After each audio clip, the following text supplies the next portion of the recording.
Welcome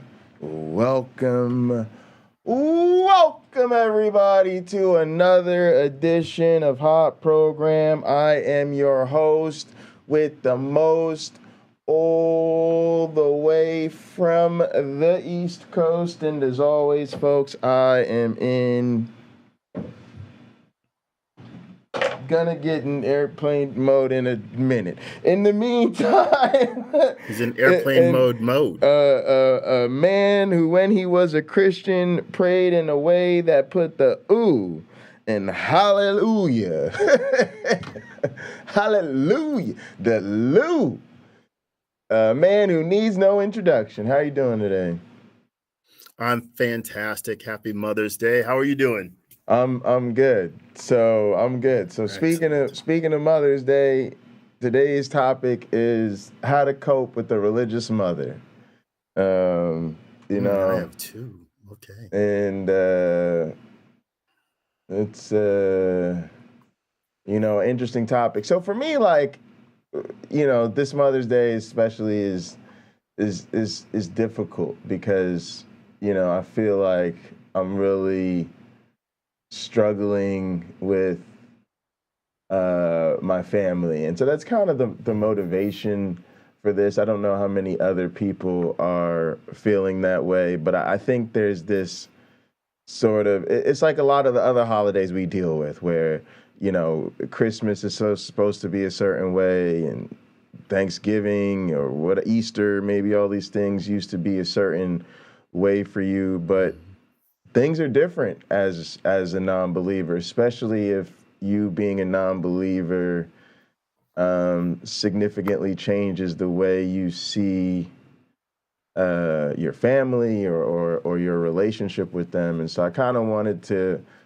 have a constructive space to explore some of that for whoever that might be helpful. But yeah, I'm in a rough place. I really feel like my family is so religious, at least as things are right now. We can't really be there for each other in the way that I would like. I just think they don't know any other way to relate to the world. And I feel like my family is the problem with religion. So, a lot of people may say, oh, when it comes to this stuff, oh, I just leave it alone, or, but for me, like, I wouldn't even be out here probably if I just thought religion was somebody else's problem. Like, my family to me is toxic. They're just on that religious tip, and everybody has to roll the dice, and I feel like I was set up by my family to fail because I was set up in a way that was, oh, you should go get an education. Everything was about religion. And then they present these situations to me over the years. So one example I always think of on Mother's Day is my mom riding in a car with me, asking me about the Creation Museum. Okay, now I'm in a tough spot, right? Because I either have to, go along with some, Ken Ham narrative, or I have to have the difficult conversation about, that's not a museum, that place is a fraud, and they're lying to you about the Bible. Like, I don't know what to tell you. So we had I kind of tried to handle that gently, but there's all these seed moments that really make you fight for your sanity in a sense. Like, I had to make an issue of my grandparents not saying praise the Lord when they answer the phone. Like, I'm sorry, like, you're 70. Like, you needed to have learned by now that that's not appropriate. And I'm sorry you don't recognize that's a command for other people to worship your God.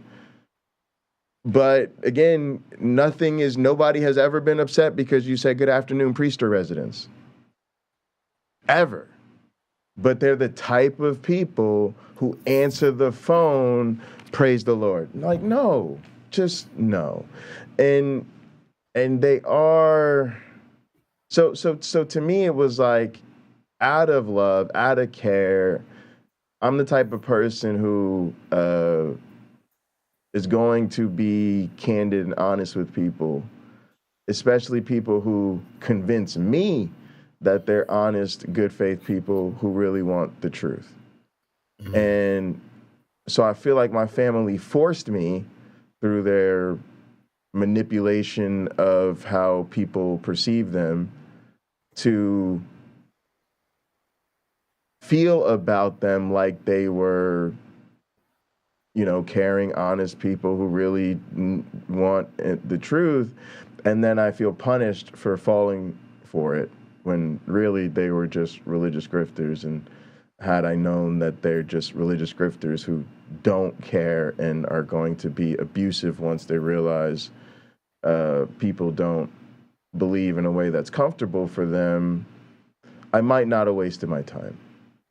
But I think a lot of people are dealing with this. And this is one of the realities of being in a Christian family, especially as a non-Christian, is I think you're treated in a way that puts the onus on you to accommodate their faith. Mm-hmm. And that burden is never flipped. And people don't realize just how domineering that is. Yeah, so that's kind of where I'm at. But I did send my mom a gift card, and mm-hmm. You know, Happy Mother's Day with it, and you know, she texted me and we exchanged "I love you." So I'm not trying to be a cruel or inhumane person, but I said yesterday, because we did a stream about black conservatism, like who are the real black conservatives. And mm-hmm. to me, it's a lot of the people who are Democrats and vote blue, but they just feed into a certain way of being that reinforces the status quo. And I certainly think my family fits that mold. But more to the point, I said during that show that I just cannot support religious figures playing leadership roles in our communities, because Black people deserve the truth. And so I don't know how to deal. I don't know how to deal with it, because I feel like I wasn't prepared to grow up in a family that is truth denying, because it was just imaginable for me. But yeah, that's where I'm at. I don't know where you're at this Mother's Day, my one Black friend, but if there's anything you do want to say or talk about before we get going with the footage. No, yeah, I'm not in a hospital, so I'm in a good place. And if I was in a hospital, it'd probably be the best place for me. I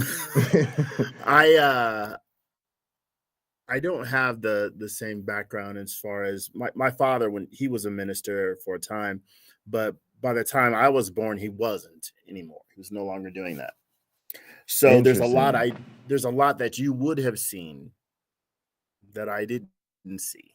The way that my grandmother spoke about Jesus, I thought he was a member of the family, and I'd see him at the family reunion one day if I just would go. Same facts, yeah. Yeah, I mean, I really used to have that opinion when I was a child, like, well, I'll see Jesus at the family reunion because grandma's always talking about it. And so proud of Jesus she was. I guess my approach is a bit different in terms of my family. When I came out to them as an atheist, there were no challenges. They know me well enough that I clearly have put in a lot of time researching this. This was not a snap decision. I don't make those very often. And if they started asking questions, they might start getting answers they don't like that would make them uncomfortable. So there was no pushback for me. There's been no questions other than one brother that began with the phrase, as an atheist, how do I see things? What's my interpretation of it? Because I already know my interpretation can make them uncomfortable because I challenge the material that they're deriving some of their worldview from. That could be difficult for anyone to receive when someone is saying, hey, I know you have this worldview. It's very precious to you, and here's what's wrong with it. There are people in our society who actually need to have that conversation. They need to be on the receiving end of that conversation. Well, yeah, I guess, okay, I believe in some things that weren't the best things. Like, you absolutely do. So, answering the phone, praise the Lord. Oh, so many people did this when I was a kid. I used to hear this when I would call. Really? People. Was it more common? Because it's felt most of my life like it's just my grandparents, but it's not. It makes a little bit more sense if they're sort of hanging on to a Christian tradition that used to be more common in, I guess what we would call decidedly Christian households. Mm-hmm. Yeah, I turned 51 in a few months. So, back in the 70s and 80s and even 90s, I'd hear this. After 2000, I rarely heard it so much. And maybe somebody got the idea that just saying hello is better. But caller ID came along during that time, so you sort of knew who was on the phone if you had caller ID. So, my I guess my deal, I'm a very live and let live kind of person. And if you challenge me and it isn't something, it isn't a challenge that sort of makes me say, I need to consider that. You have to prepare to be challenged back.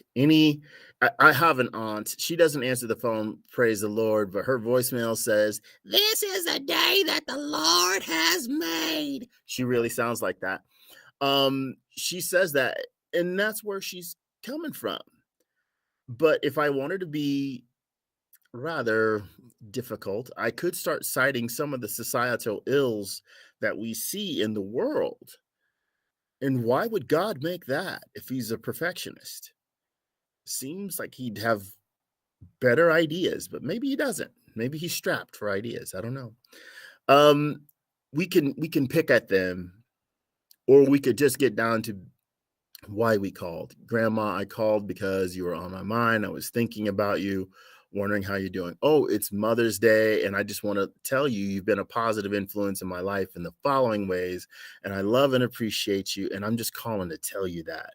It could come from a very simple place that has no attachment to the faith issue. It has no attachment to, like, I think some ministers, for the most ministers probably are very sincere, most clergy people. And then there are the grifters.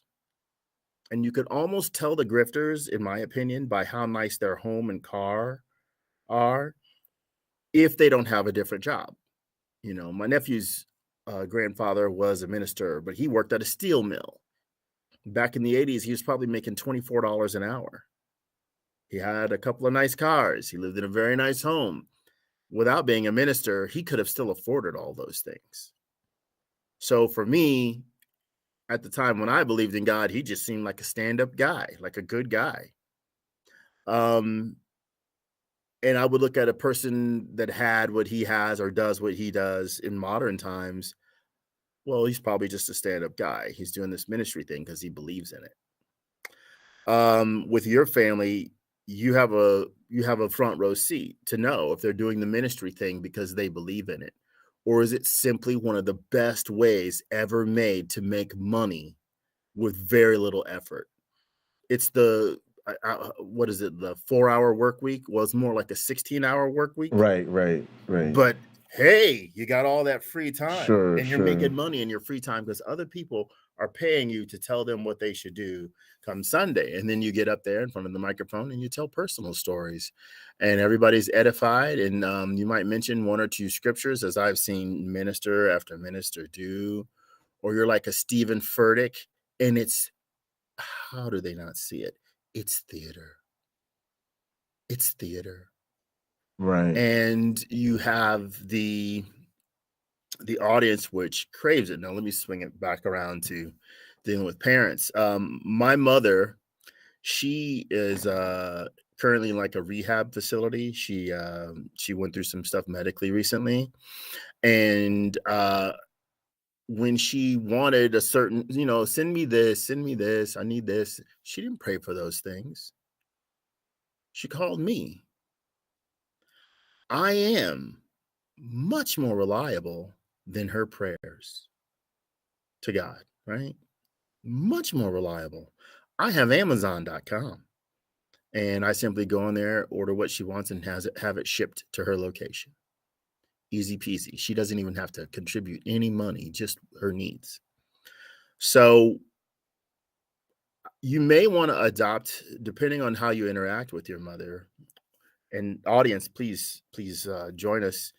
You may want to adopt the attitude of, hey, I have some responsibilities here.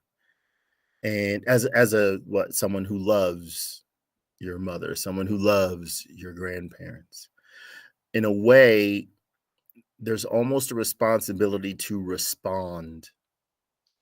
And you can respond in a way that is not you have to respond in a way that is not injurious to you. If their religious practices are disgusting to you, you have to channel the conversation away from that. And maybe the way you can do it with the praise the Lord bit is make a bet with them about something you know for sure. So they don't do that anymore, because they don't do it anymore. Yeah, they know they can't do that with me anymore. I don't know. I'm at a different place, and I just think I'm done taking responsibility for their lack of personal growth, right? Like, it's on them to relate to me differently, and I'm look, other people can do that, but my situation is that became the source of my religious trauma. I mean, to the point that now makes my skin crawl. Like I like feel pain back up in here as I was listening to you. Like it's painful to me. Wow. Like actually, yeah, because that's what I dealt with. That's the weight I've been trying to get off my back. And my whole adult life has been just talk about the weather, talk about the football game. Oh, happy everybody's doing well. And I don't know. It feels like this thing they call it like gray rocking or something, but it's like when you're dealing with an abusive relationship, you just try to do everything to make sure you're not vulnerable to this person, right? So you keep the conversation to things that are safe for both of you, and it just felt like they already died. They died. They're just dead. Like that's what it felt like. They're dead. They're dead. Only I have to now watch them die for decades, right? That's literally the feeling, because they're dead. They're gone, because there was no hope anymore. There was no hope of actually relating to them as an adult. There was no possibility even that they would ever realize what was, because and I also believe this is part of the deliberate abusive nature of religious people, and for most of us, it's like we've been talking about with racism, and this is a really important point, I think, for me, that I'm kind of realizing as we're having this conversation. Okay. It just is what it is.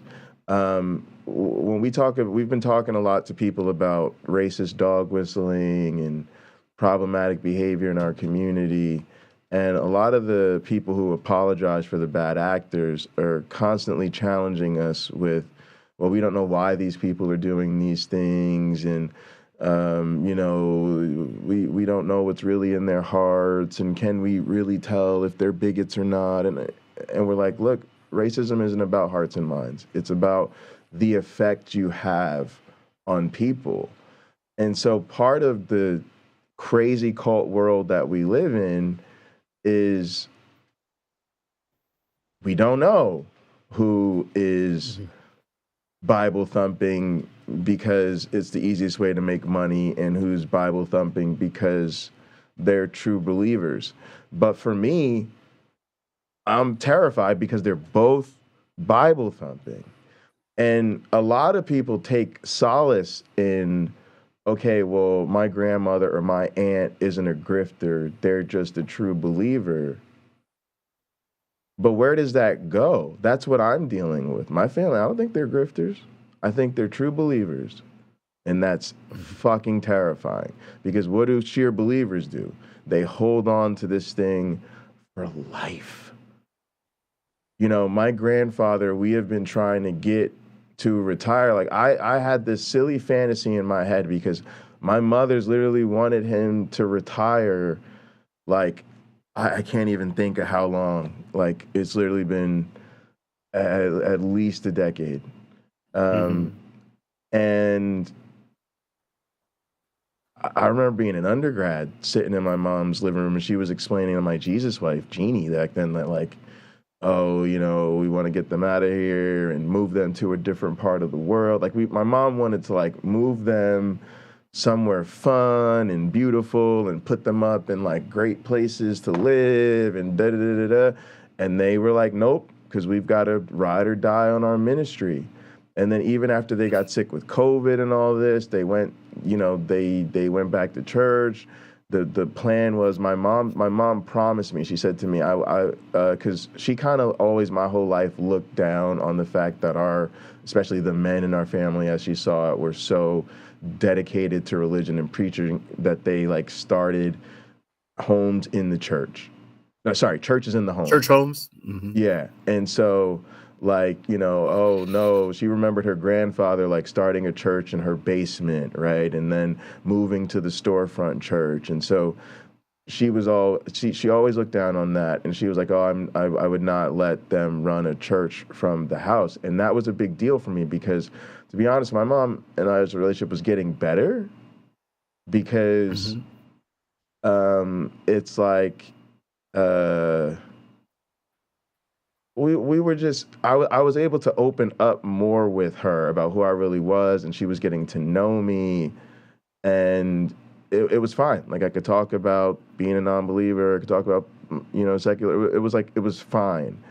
And then she changed her retirement plans from moving to either, like, Arizona. She loved, like, Arizona. She's gonna move somewhere warm where she could golf, but then she got all torn up by COVID, like most people did, and then she realized, oh, my parents are aging, and, you know, I want to be with them and spend time with them. I don't know how much longer they have.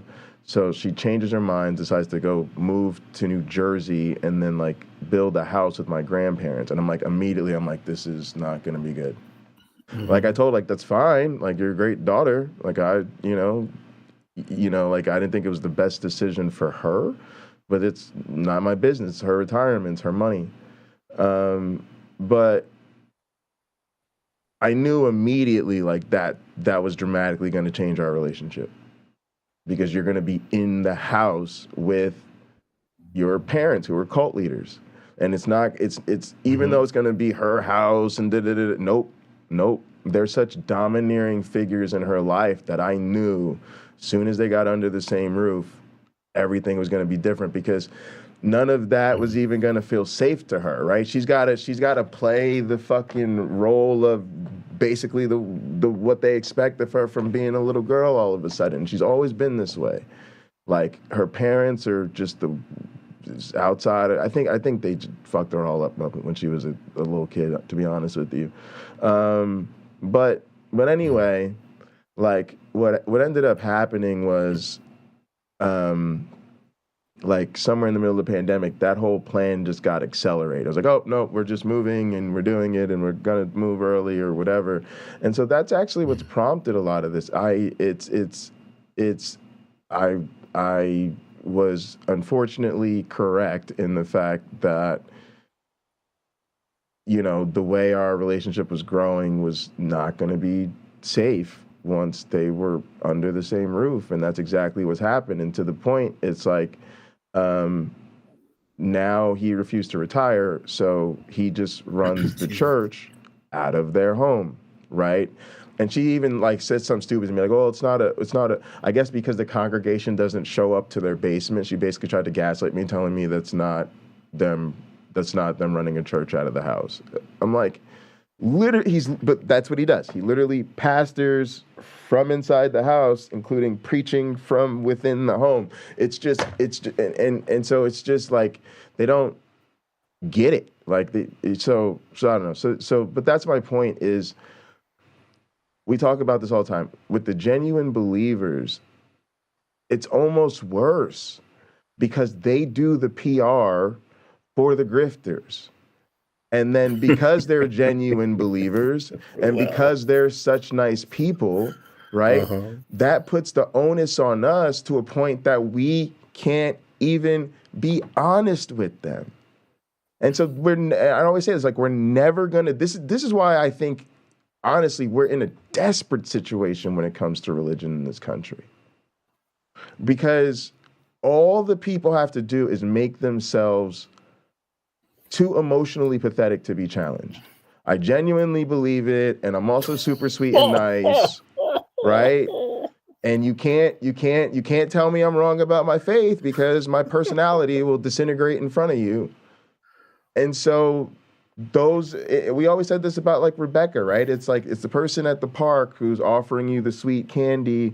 Oh, I promise you it's going to be great. Oh, you want to go get the candy? Yeah, you just got to go over, see those guys in that blacked out van over there. Yeah, you just got to kind of knock on the back door of the van and there's some gentlemen in there and they'll set you real straight, right? So it's, I just don't, I don't know if anybody else is feeling this way, but I just wanted to put it out there that for me, that was the source of trauma.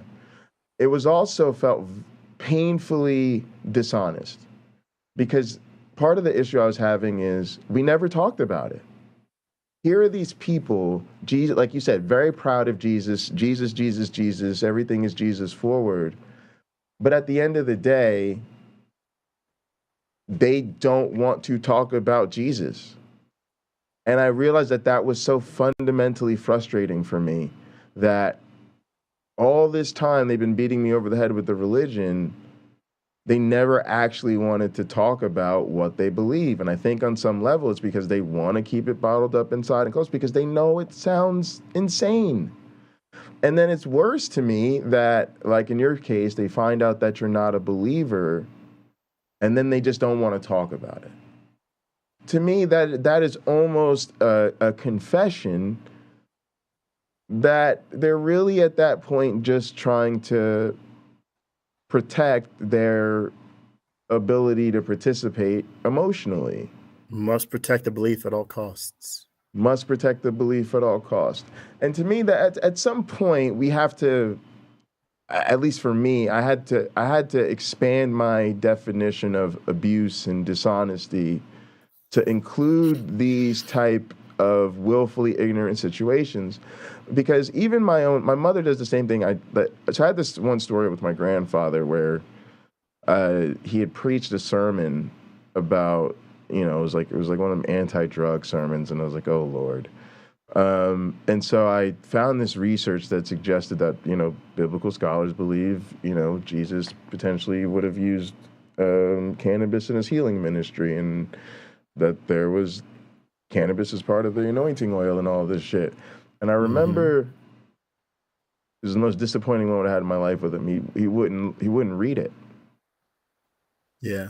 I had enough credibility with him that he knew I wouldn't be, sending him, introducing him to some nonsense, but he also, wasn't comfortable with the implications of what I was going to show him. And so the solution was just don't read it. So he actually refused to. I mean, it was a couple pages. You just refused to read it. You could always read it to them if you really want them to know. And by the way, that's immensely more charitable than me thinking Jesus used actors in his healing ministry. That's facts.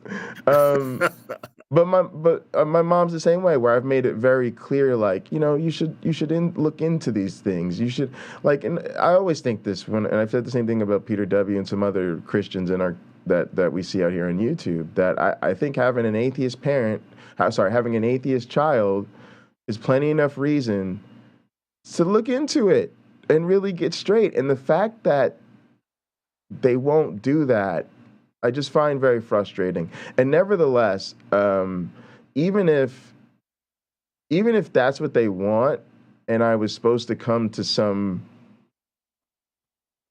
I don't know, peace with that or whatever,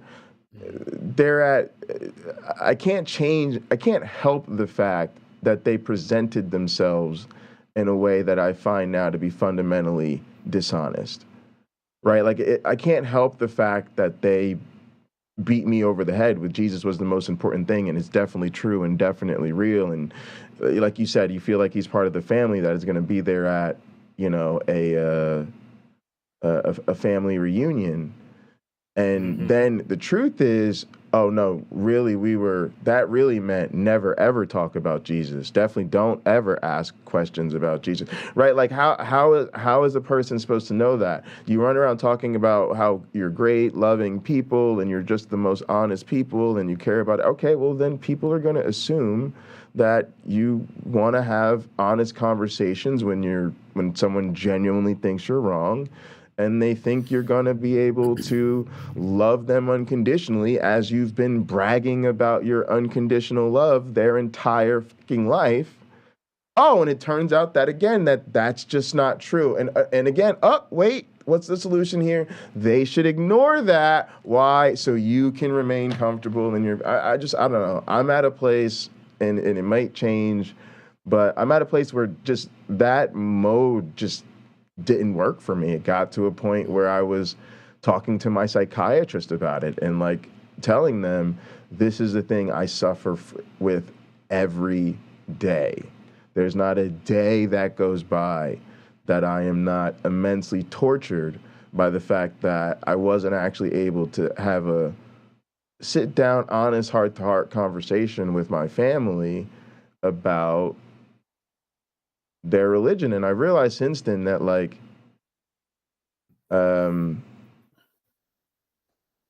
you're dealing with religious trauma. You're dealing with, you know, and a real episode in your life. You're having a crisis of faith. And it is severely disappointing to have a crisis of faith and then have the most faithful people in your life, the people that introduced you to the faith, totally just shut that whole thing down.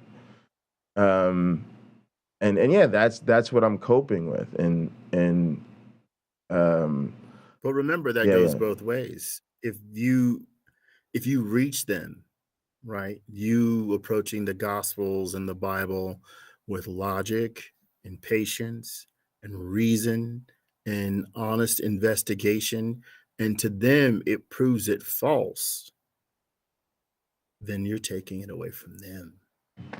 They're the ones who now have to suffer, if we want to use that term, to get through, okay, I'm now walking out of the fog of faith, and I have to stand in the sunlight, potentially by myself without my God, for the rest of my life. Can I do it?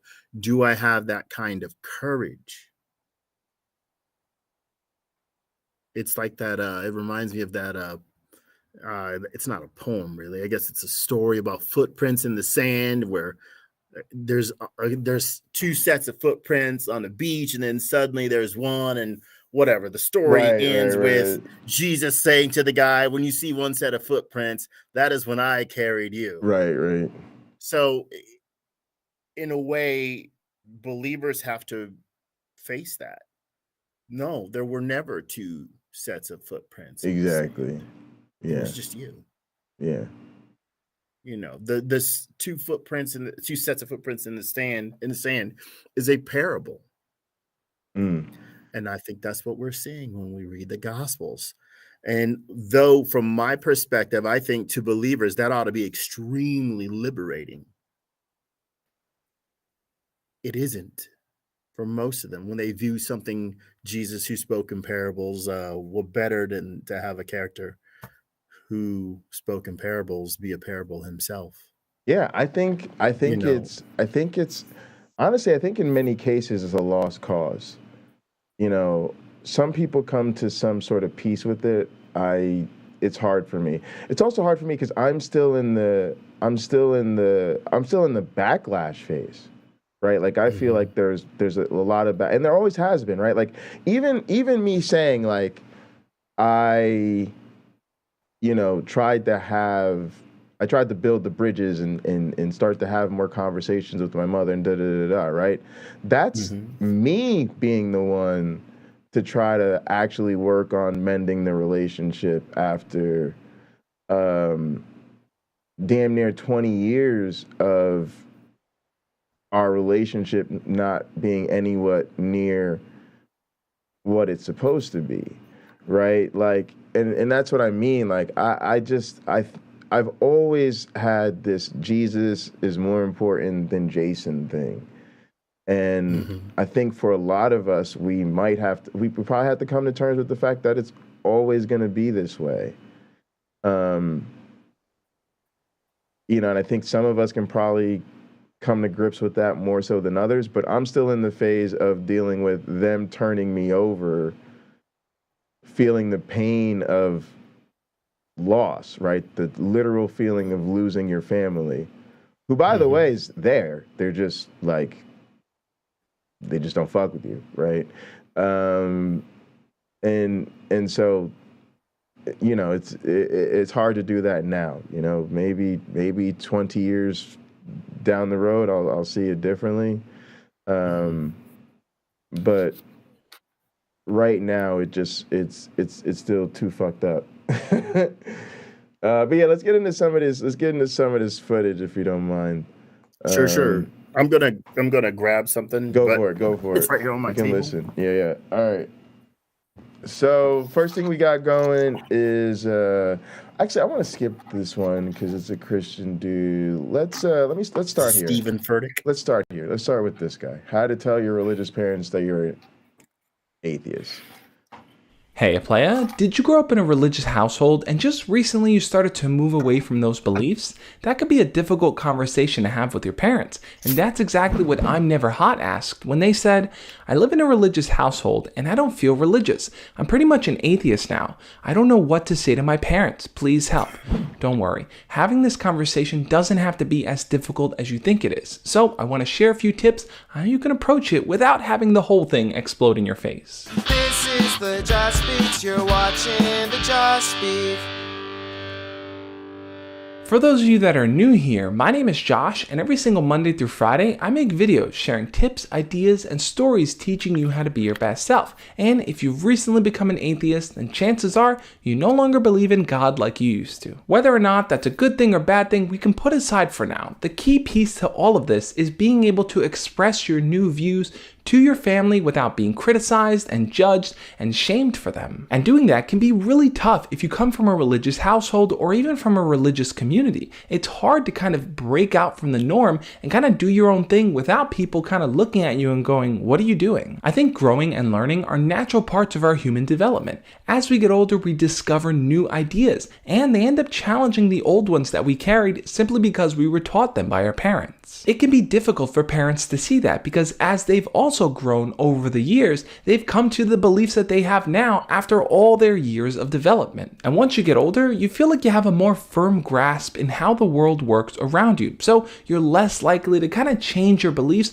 or adapt new ones. So if you thought you would kind of just rationally explain your new beliefs to your parents and they would just turn around and go, yeah, that makes sense, it's not always going to be that simple. Instead of trying to disprove what they believe, try to find different elements elements within that belief that still coincide with your new ones. For example, if you're atheist, you might get asked the question, where do your morals come from though? And you could simply follow up with, I follow the golden rule. Do unto others as you'd have them do unto you. The golden rule functions as a moral compass that has existed well beyond all religions. And here's the interesting thing, it's also found in all the religions. The simple values of being kind, being compassionate, and doing the least amount of harm to others is something that could be found in every single religion. So even if you're an atheist and you don't have a religion to believe in, those are still values that you can coincide with along with what your parents believe. Or you might get asked, are you concerned at all with the idea that you might not go to heaven and you might go to hell? From that, if you're an atheist, you can simply explain to your parents that you want to live your life and carry out your day-to-day in a way that would merit you going to heaven. And that means being a kind person, being compassionate, doing the right thing whenever you can. If your parents can see that the values you hold are ones that are going to uplift you in society, that are going to make you a better and kinder person, then as time goes on, that might be something that they can get behind. So how do you even start that conversation? I mean, what do you actually say? Well,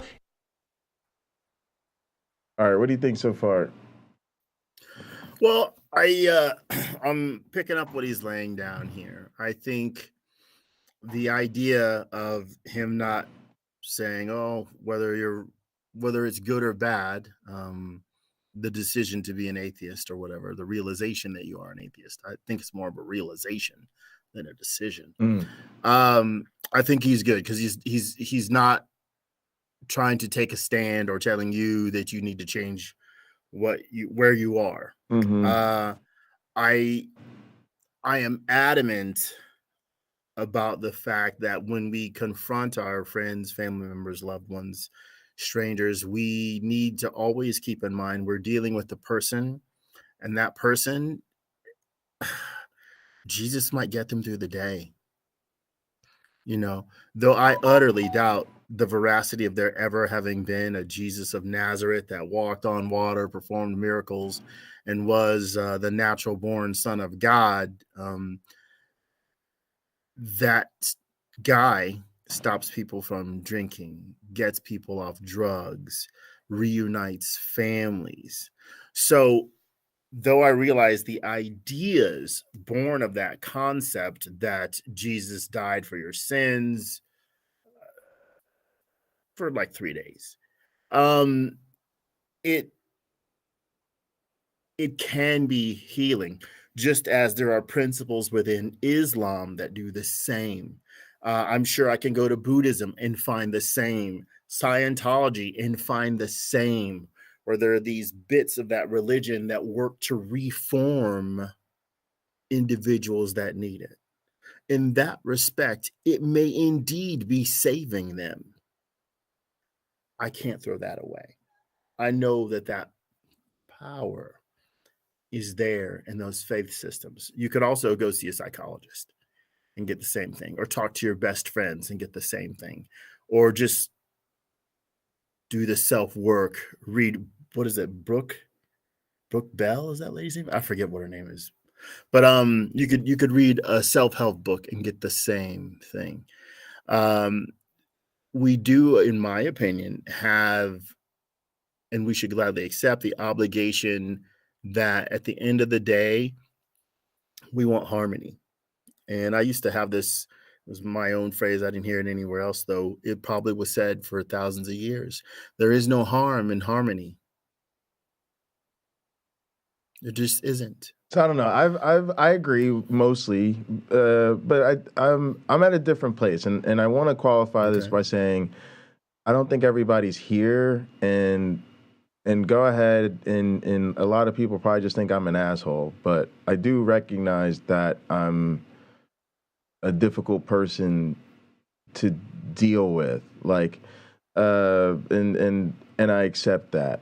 But I'm kind of on that MLK tip where eventually he gets to a point where, and again, I think people should really think about it, because this is something they might not agree. Like, don't let me just throw the name MLK out and you just think you got to go with it, right?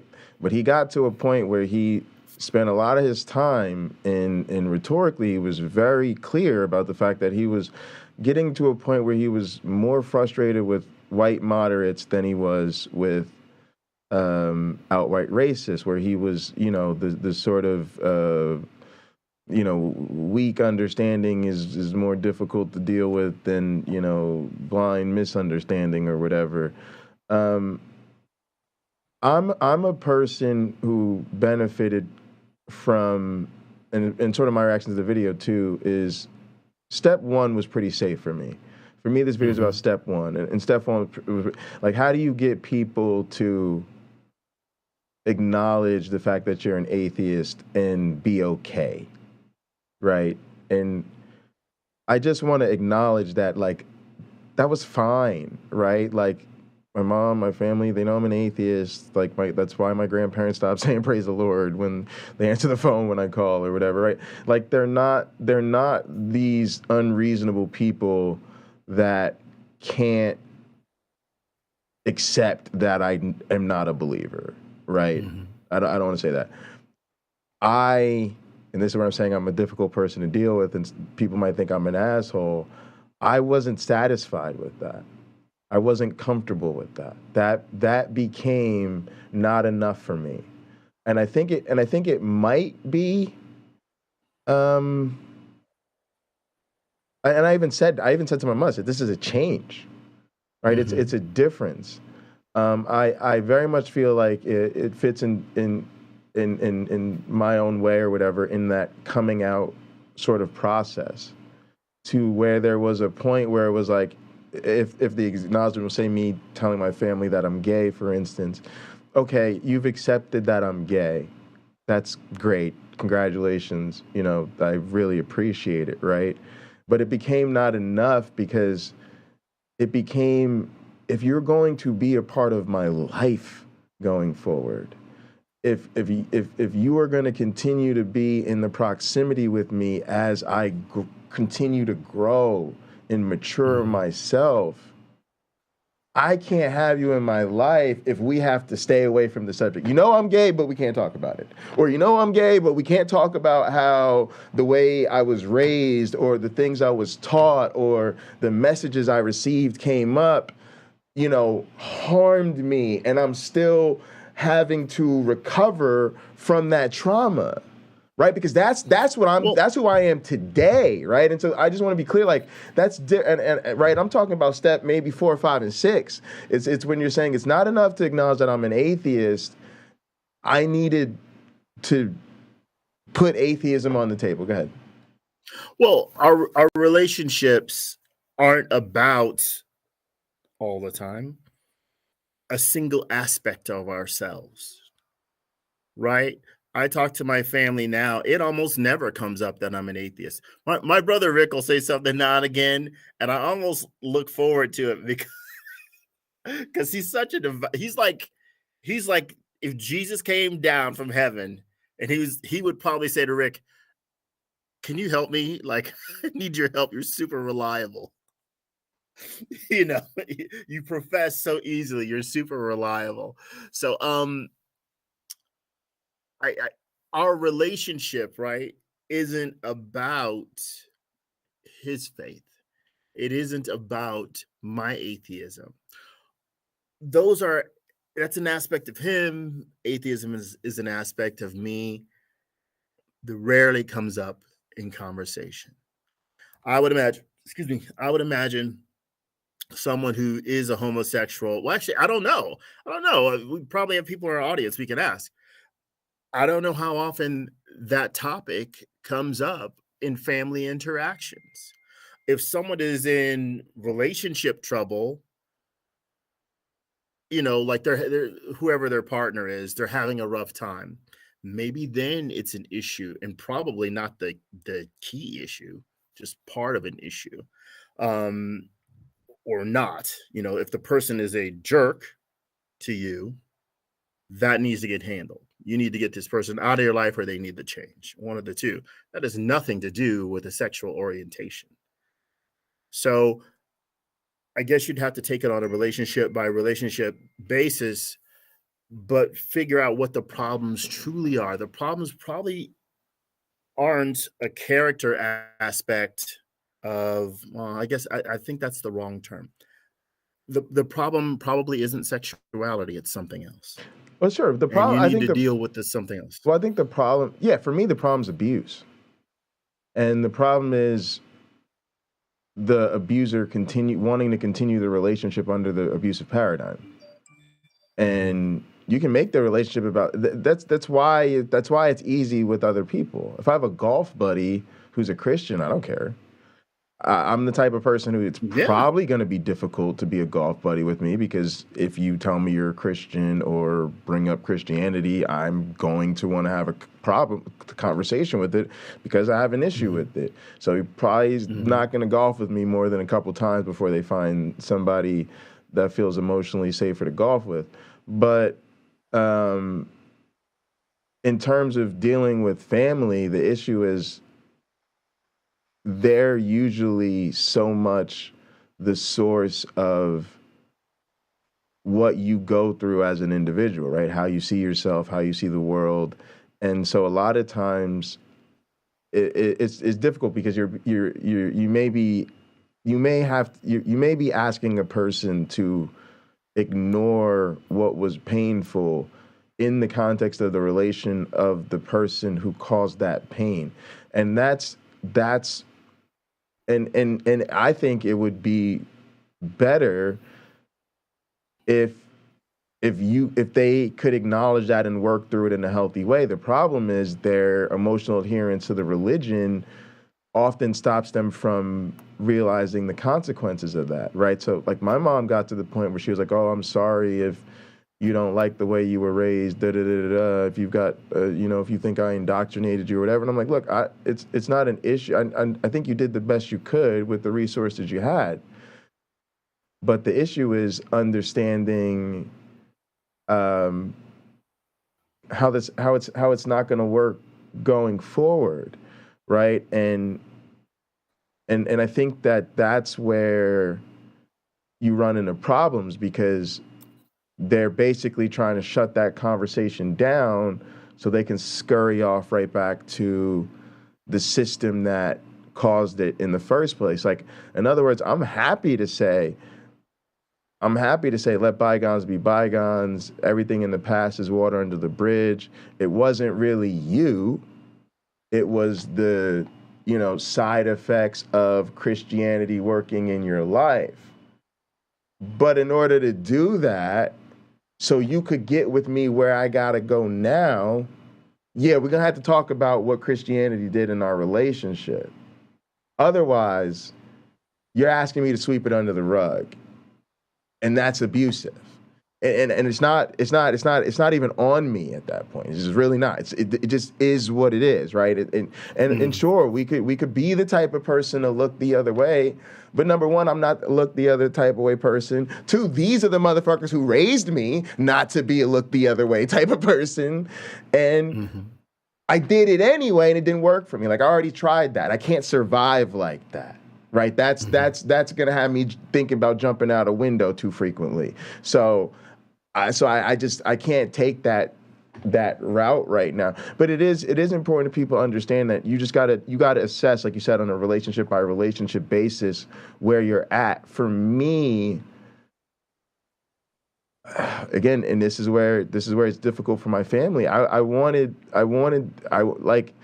if I walk into a house and I see crosses all over the wall, that makes me feel uncomfortable.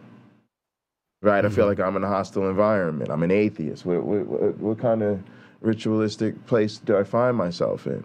If we sit down for a meal and you're like, all right, please grab your hands and bow your head and pray with me, we're going to have that conversation every single time, because I don't do that. And that's the so that's where I'm at. Like it's and I just wanted to be like, you're right and he's right. I'm in a different place, because here's what I'm about. I'm about atheists or second-class citizens. Right? At the end of the day, I'm beyond that. I don't care anymore. I genuinely don't care that these grown-ass people want to believe fairy tales. I think it makes them pathetic. And I mean that very literally. Like, it's the compromise. That's the compromise in me. If you want me to make a compromise with Christianity, here's the compromise. I will let you keep your faith, and I won't challenge you to leave your faith. Here's the trade-off. I'm now convinced you are pathetic, right? It's like a grown person with a security blanket. It's like, okay, I accept that you need to bring your security blanket to work with you every day. But yeah, when I write up the report about why someone has a security blanket, or I'm going to be like, so-and-so really can't cope without their security blanket. They really insist. Then you know what? They do get through their shift. And so we allow the blanket. Like, I don't know what else you want me to tell them. Right? But for me, it's about, I don't want to be a second-class citizen in my own life. So I'm not going to invite you into my home if I feel like I'm not willing to make my home a welcoming place for you. I'm not going to have dinner with you if I feel like I can't share a meal without you without subjecting you to a social experience that you're not comfortable with. Mm-hmm. Right? I don't want to be your source of support if when you come to me and say, I need help, I say, well, brother, I'm going to lift you up in prayer, rather than, brother, how much is it going to take to get rid of your problem, and how much of that can I send to you? And so that's where I'm at. I realize grown-ass Jason still needs a real-ass family.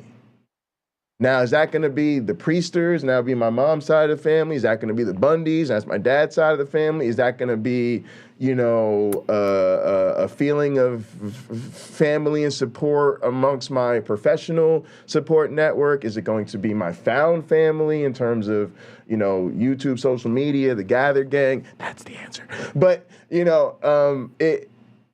the negotiation with people in all of those spaces, right, is trying to figure that out, right? Like, and so that's where I'm at with my relationship, and I hope people hear that. And I just, I'm just putting it out there. It's not the right way to believe. It's not the wrong way. It's just genuinely where I'm at in this journey, and that's the motivation. It's I was feeling like I was being quiet about my own discomfort in my own life. It was frustrating. But yeah, you can still be grateful for the meal, for sure. All right, let's see what else he's got to say, man. This has been a good In that episode. case, I would simply explain to your parents something like this. Hey, as time has gone on, I think my religious beliefs have kind of shifted in a way where I'm more focused on being a good person and maybe tied less to the mystical aspect of it all. Let them know that while you might still be curious, you're not exactly interested in following any beliefs that come from any set doctrine.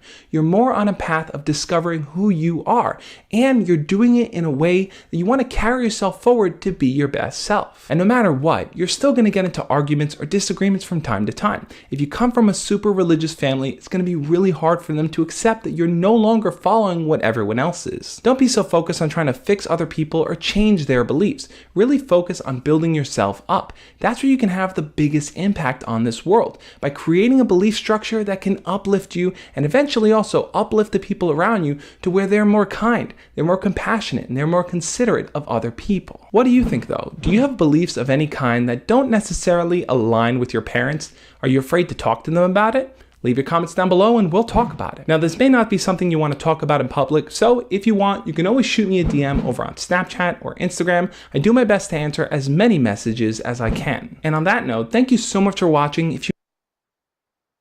Yeah, I really like that. I thought he did a good job with that. What are your thoughts? I think what he said about saying, I'm switching over to less the religious, I'm rephrasing a bit, less the religious, more the journey into the self, more to learning about myself. I think that's fantastic, because it is not terrifying to someone who is hardcore religious, hey Scotty, Jesus man, kind of Jesus has to be the lead focus of all our lives. If you don't believe, there are dire consequences where you will end up burning alive in hell forever and ever, because God won't like you anymore, because you didn't want to play with Jesus or whatever it is.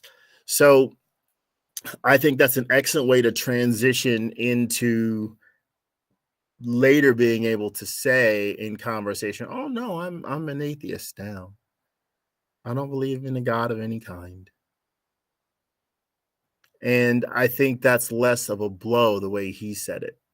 Because I just said to my mom, I don't believe in God anymore. And I pretty much said it that way to my brothers and sister. Like, I don't believe in God anymore. I'm an atheist. But I'm comfortable saying that. Not everybody's going to be. Yeah, I think that's I think that's so good the way you said it, though. It really just, cut straight to the point. Well, I am reminded, as you say that, of the movie As Good as It Gets, which was so well written. The title is spoken in a scene where Jack Nicholson's character is in the psychiatrist's office or psychologist's office.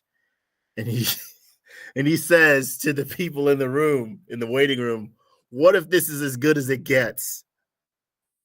And then there's this panic after he says that, because what if it just doesn't get better? What if it's just always going to be a bit of a mess?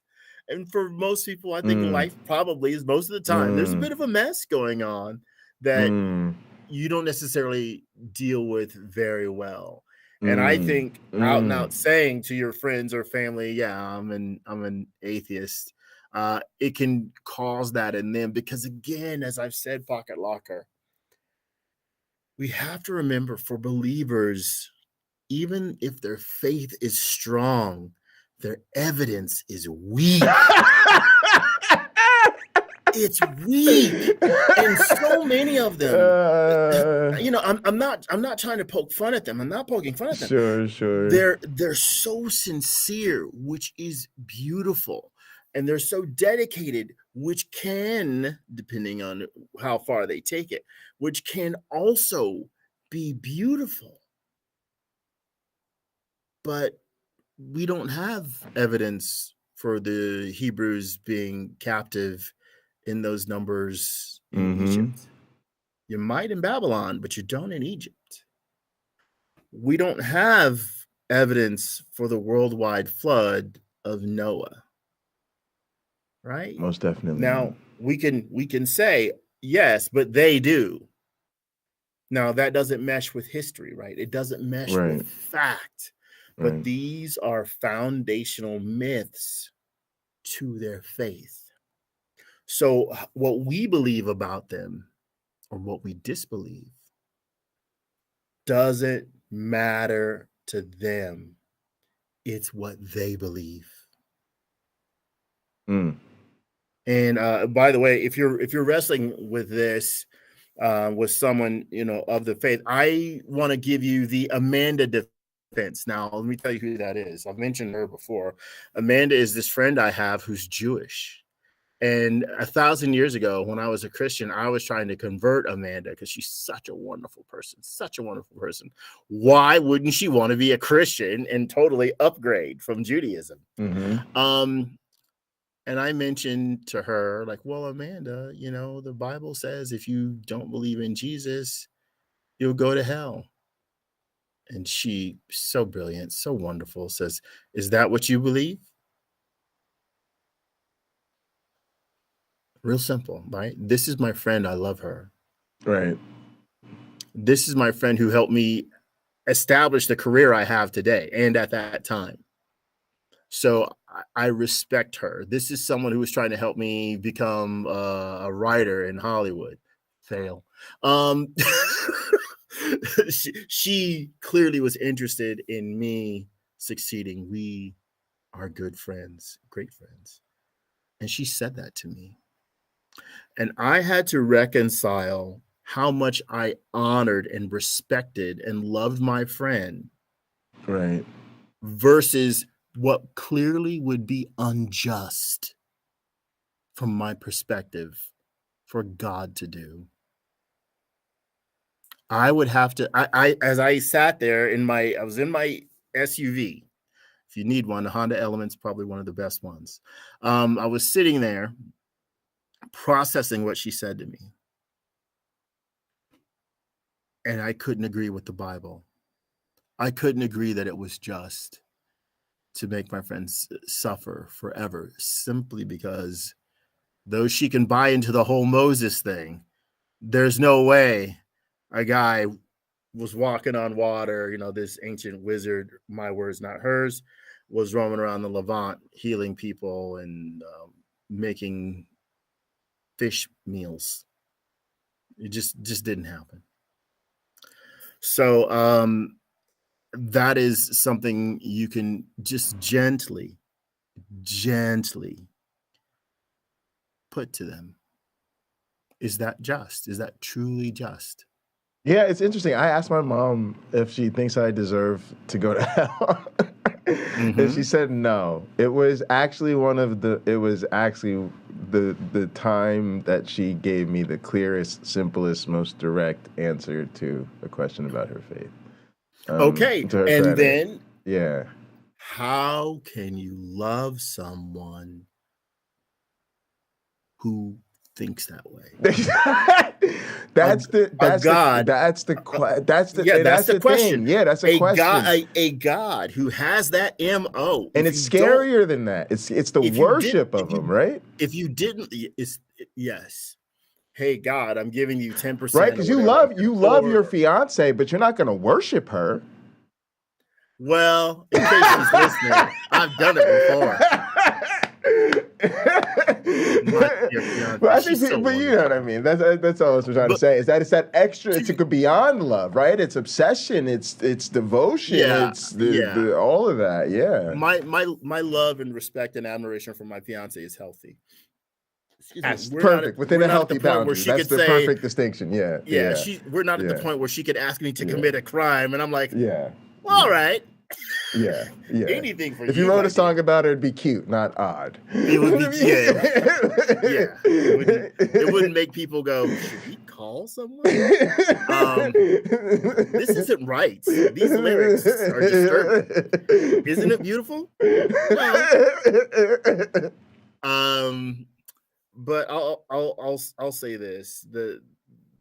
I guess one of the key things to keep in mind is when you use the Amanda defense, you're kind of seeing what the person you're talking to is made out of and how they view your relationship. So your mother didn't think that it's proper for God to send you to hell.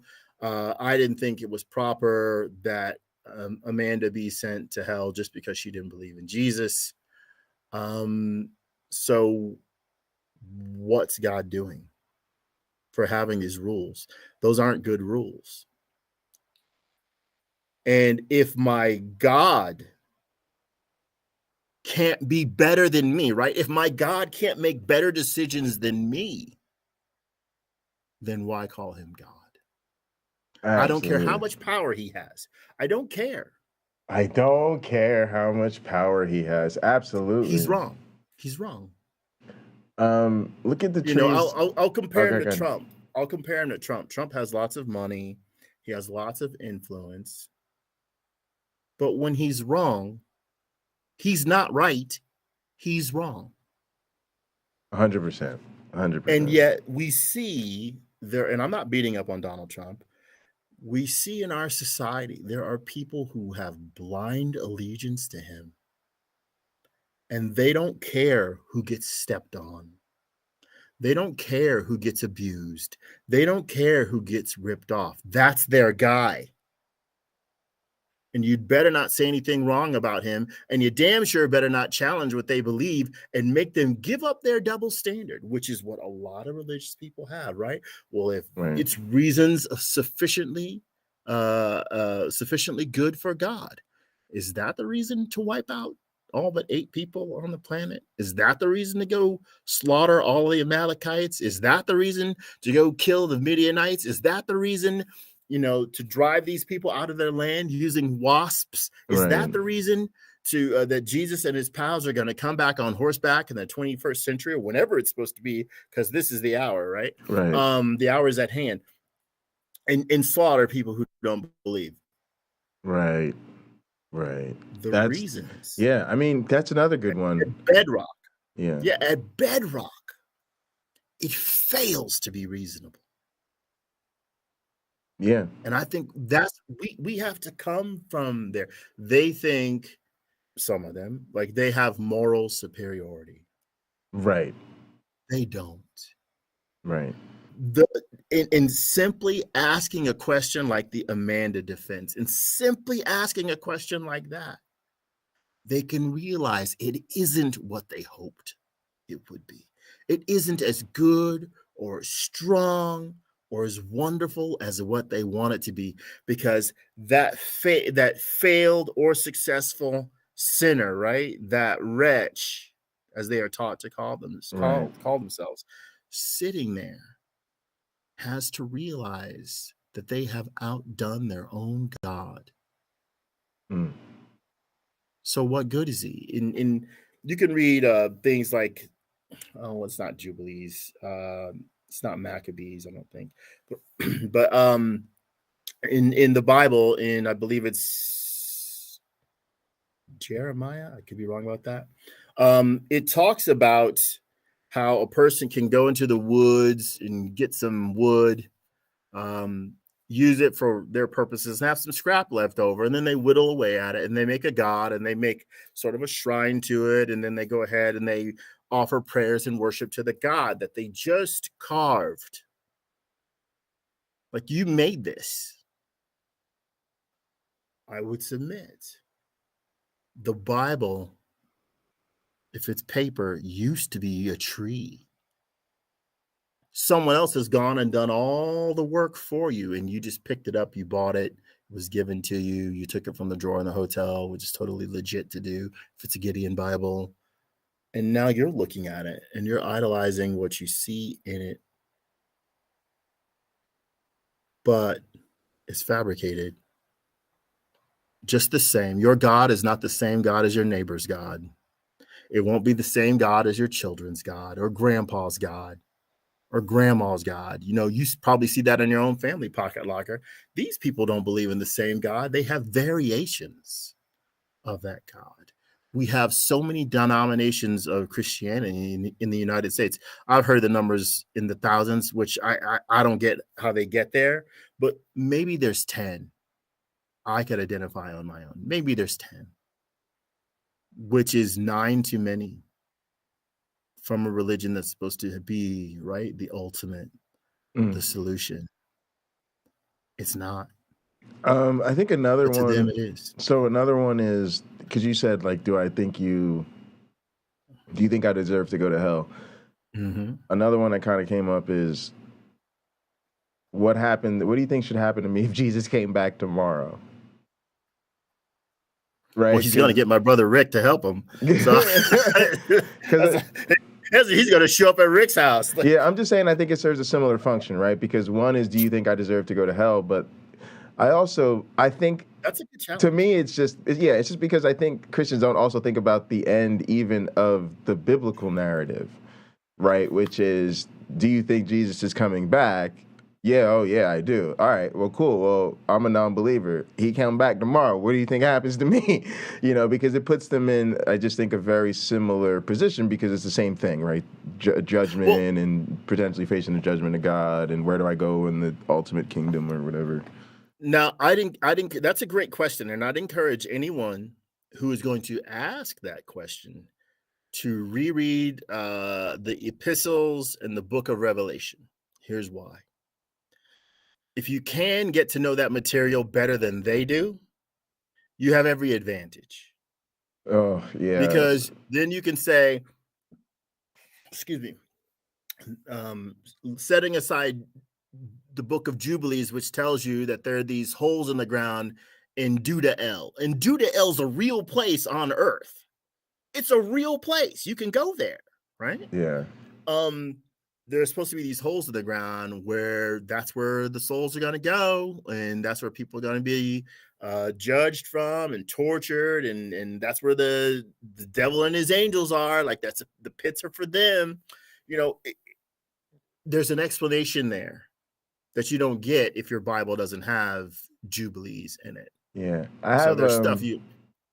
I was just gonna say I have the exact opposite advice because you do? I hate the Bible and reading it is torture. So it's torture. It depends on how much of a Bible nerd. But I think they're probably on your side. I think it's mostly Bible nerds here, so I think you're probably good. So you take that, and then unlike saying, only if all I have is, and this is all Amanda, and she knew me well enough. This is all she needed, because I'm going to defend her.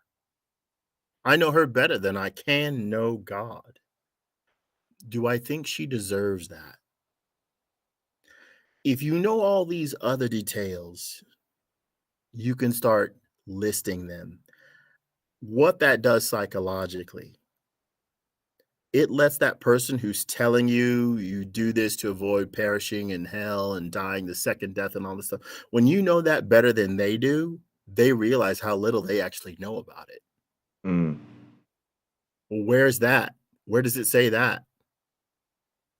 And they can look it up and fact check you in real time, and that'll help them realize how thin, how delicate their belief is. Yeah, it's true. Okay, you're good. Oh, well, let me just say, yeah, go for it. Leaving aside the transformative power of believing in Jesus and that you can get rid of your sins and reform yourself, reform your life and all this stuff, okay? Because that can work. But they realize that there's nothing else there. It's all whipped cream. There's no pie. It's just whipped cream in a tin. There's no crust. There's no cherry, no apple, nothing. It's all just whipped cream.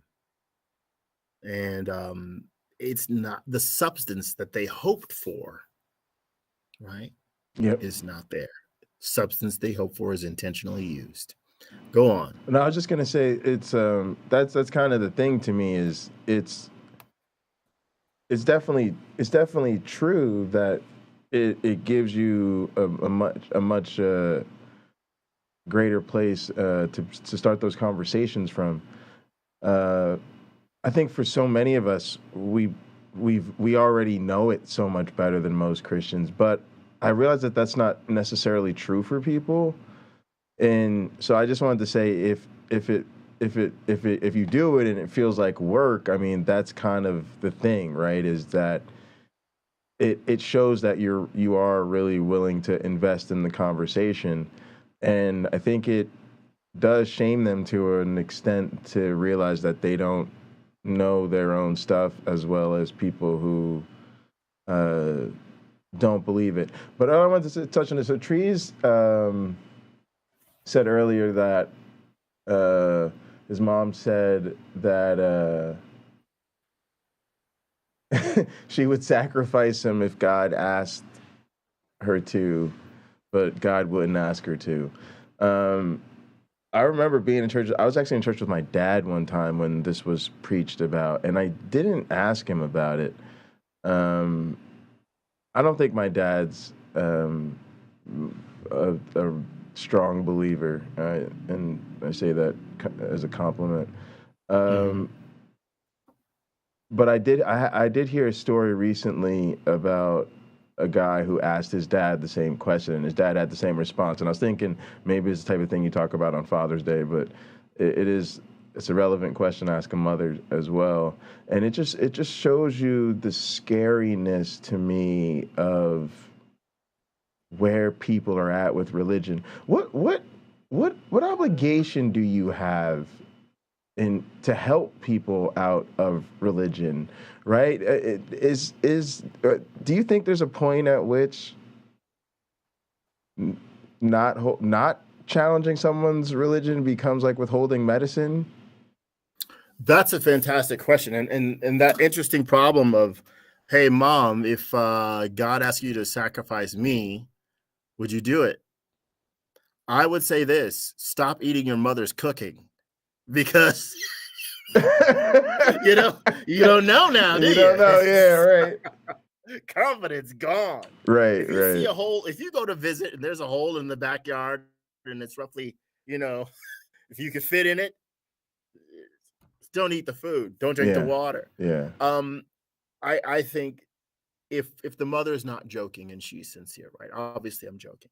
If the mother's not joking and she's sincere, you can see how dangerous the religion is, because we know there are mothers and fathers who will deny their child medical treatment because God is supposed to heal that child. The congregation has prayed and laid on hands to that poor little girl or that poor little boy. Excuse me. And they're supposed to get better. The Bible says, was it Mark 16 says it's supposed to be that way. And we have faith. There may be plenty of good times to have faith, where faith is the appropriate thing to do when you don't have options, right? If faith is your only option, I get it. But a lot of researchers, nurses, doctors, orderlies, other medical professionals have worked very hard to be good at what they do. And I've had a front row seat a few times for that, right? Right. It is wrong for that child to have parents that won't take that child to the hospital. My neighbors have kids. I adore their kids. And if they were like, oh, no, we're going to just lay hands and pray for her, I would be calling up a friend of mine who's a police officer and saying, is there anything I can do? Because that child needs medical care. And they can fix what's wrong with her, or they can fix what's wrong with him.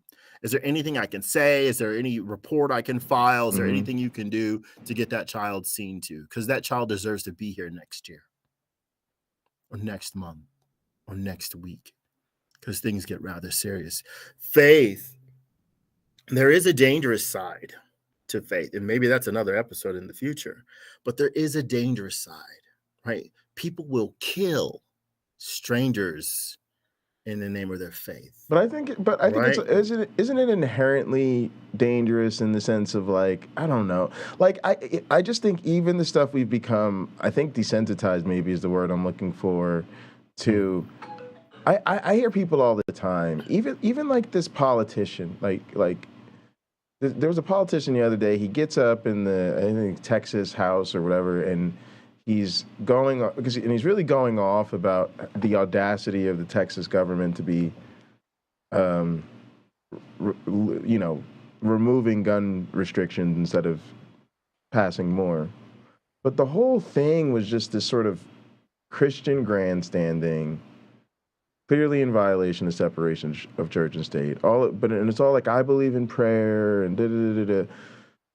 And the take was pretty based. I mean, he was on point. I don't have any problem with the message, but it was just an example of, but wait, actually prayer doesn't work. And why do we keep accepting people, promulgating this idea that is actually quite anti-scientific? And why do we keep allowing people to violate the separation of church and state by, using appeals to their religion in public discourse? Why? What about tithing? Like, my family tithes. Like, it's hard for me when people talk about, well, if your religion isn't harming you, I'm like, to me, as soon as you believe strong enough to give 10% of your income to the church, I consider that to be a serious, detrimental effect. And that's why this is hard for me, because really, as much as people probably think my thing seems like it's me super kicking my family or beating up on my folks, and they seem like nice, loving Christian people, I just won't leave them alone. At some level, it's just hard to watch. Like, and that's why I talked about that story about my mom asking me about the Creation Museum.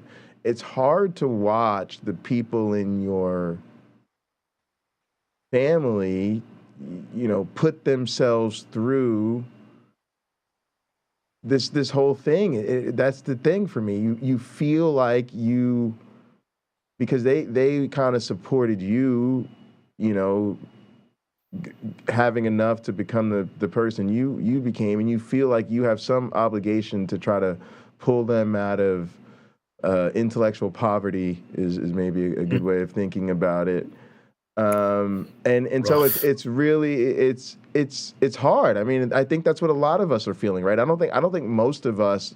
I think for most of us, it's somewhere there's a spectrum, and maybe it shifts at times what your priority is. But your priority is usually, I imagine, somewhere between I want to be able to have healthy, productive relationships with my friends and family in the fullness of being an atheist, including them being able to, relate to me differently so that they continue to really function productively in my life.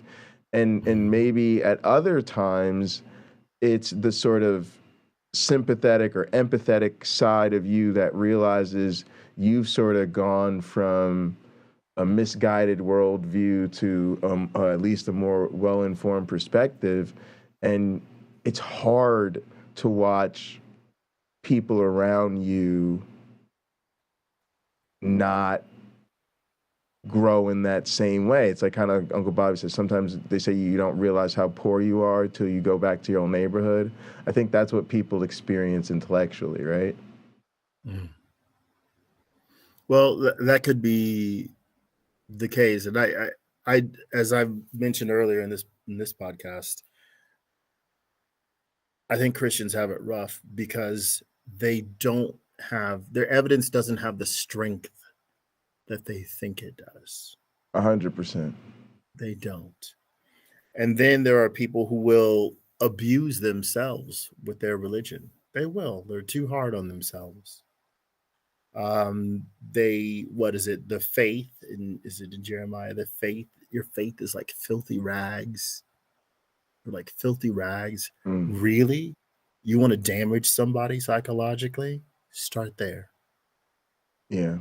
So what the Bible does well is it creates in an individual, it may create in an individual a sense of self-loathing. What is it? Who said it? It tells you you're sick and then it sells you the cure. I think that it's received a lot of criticism like that, and it does that. Why I think people are smarter than we give them credit for, or they give themselves credit for, because most people who are Christian barely. Uh-oh. All right, you're back. Yeah, that wasn't God. That was a glitch from Gather. Glitch of the gaps. Yeah, and here's how we know it wasn't God. Most Christians know that, the evidence in the Bible is rather thin in a lot of places. And so they don't engage with the material. They statistically don't read the Bible because I think the religious communities that they have can be wonderful places to be. There's people for your children to play with. There's a lot of older people who are insightful and very helpful and very kind. You might be able to get a job through them. Like, there clearly are benefits to the community aspect of it. But the part where it tells you you're a worthless sinner, you deserve hell, you're not that good on your own, you need God to make anything around you work, all that stuff is hard to hear. And then if you're reading it, you're supposed to get in the word daily, right? And read through it. And as G-Man says, read your Bible and do what he says. Like, oh, G-Man, man, you'd have been dead a long time ago. They would have stoned him to death for no more than how he speaks, right? He wouldn't have been able to maybe go to the temple because of the shape of his nose. There's all these other things that could be, there could be problems with that are so easy to ignore. And when I believed, I ignored things I read because I don't want to feel bad about that. I never wanted to stone anyone to death. The Old Testament clearly commands me, right? I'm part of the community. It says, this person who does this or this person who does that, you're supposed to stone them to death. I'm utterly unwilling to kill someone for a God. Utterly unwilling. I kind of think that speaks badly about me if I were to do it. But again, there are people out there who buy into that mindset that it is necessary. Think of it. The Bible has a story about a guy who picked up sticks on the Sabbath, and they put him in ward because they were trying to decide what to do with him because they're supposed to kill him for picking up sticks so he could have a fire. Are we serious? Mm-hmm. Are we serious? That's why when people try to excuse people in the Old Testament, oh, they never really did that. I'm like, don't be so sure. Don't be so sure. Because they wanted to kill a guy for picking up sticks. So yeah. So there's something here that I wanted to touch on, which is I'm learning about myself that I'm pretty uncompromising in certain things, in the regard that the same way I'm trying to learn what it means to be anti-racist, and I'm not always sure what it means in terms of my take or my opinion or my stance on things, but I do know I'm unrepentant in being anti-racist, right? And then similarly, I'm unrepentant about being anti-theist,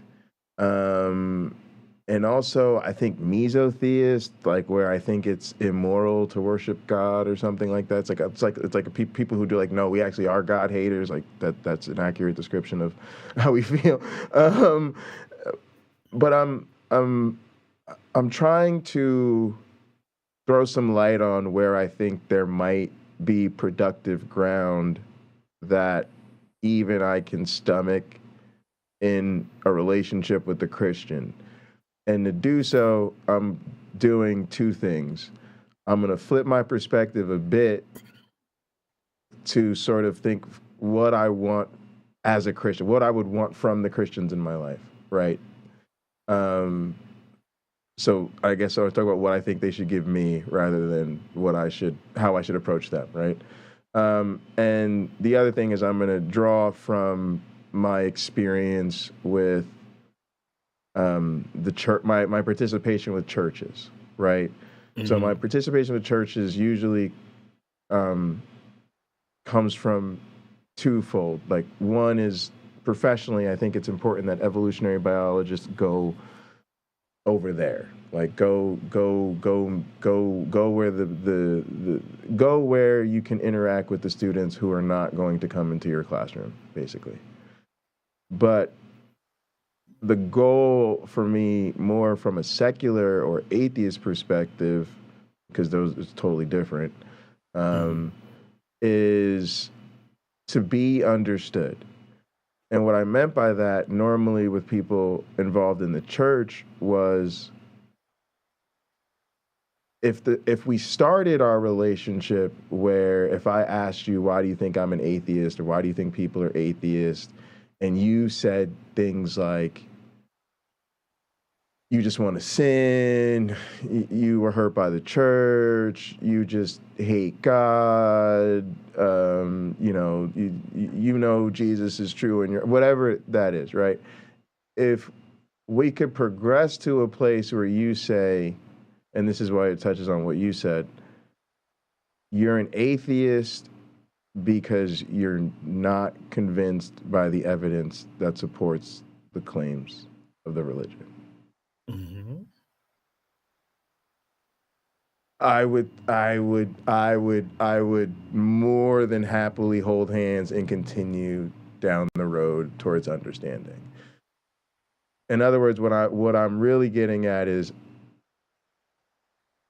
if I had a Christian in my life, parent, in this case, let's talk about a parent, like my mother, say, for instance, what I really would be happy to hear is them communicate a genuine understanding. And Derek on Mythvision spoke about this. He called it basically granting us the fellowship, right? Grant us the fellowship that we were sincere believers, right? And we're no longer sincere believers because we're unconvinced by the evidence. I cannot tell Christians how immensely beneficial to our relationships it would be if they did that. Because the current feeling of myself and I'm sure many other atheists who have Christians in our lives is the way they treat us is completely invalidating to our life experience. And that hurts because it betrays a lifetime of Christianity for most of us. And that is very painful. Whereas if they could simply grant us the fellowship, like instead of seeing me as atheist, whatever, see us, I always say this, I always want people in my church, I would say, if you don't necessarily even have to see me as an atheist, I'd be totally cool if you just saw me as a fellow Christian who struggles with doubt. The same way y'all all sit around a circle and talk about your sin struggles, and this person, if they were being honest, would be like, I struggle with being faithful to my wife because I lust after my neighbor, and I struggle with not stealing because I cheat on my taxes, and I pay my tithe and I have 10% less money. Whatever it is, right? Right? They all are happy to identify their sin struggles, and they're all happy to accept one another. Oh, I still, I accept. Yeah, man, it's that lust is a tough one. It's always, hey, money's tight, right? Like, if you could literally start by granting atheists, like, validation that we were legitimate Christians and that we're simply unconvinced by the evidence, that'd be cool, because then I'd be happy to grant that you're still a Christian, maybe because that element of faith is more important to you than whatever pursuit of the evidence I've undertaken, right? And we could maybe have that conversation later, or maybe even not, right? But it at least allows me to feel understood, right? And then I think from there I can get, because that's where I want to get for most people, is like where I can get comfortable. And I think my mom like gets this. I don't know. We'll see how it all plays out. But I think she even gets the aesthetic, right? She gets that, symbolism and signs and aesthetics and environments and all of that stuff can play a role in making me feel unwelcome, right? And if you can understand that that's from, internalized messaging about the religion, which you again now understand that I just don't think there's evidence for, right? You can understand where I'm feeling, I think, in a way where you understand at least that I'm not going through this journey to attack your faith, right? That's what sucks about this. You're trying to relate to people, number one, like, hey, maybe you want to have this conversation about some of these things I've been, learning about this faith that was so important to our relationship. Oh, no? Cool. Well, I at least would love it if you could, understand, where I'm at in my personal journey without them feeling like you're trying to attack them. Can I tell you what I think you said? Go ahead. You are sincere in your belief. I am sincere in my disbelief. I am now going to explain to you how you can relate to me. And then I need you to explain how I can relate to you.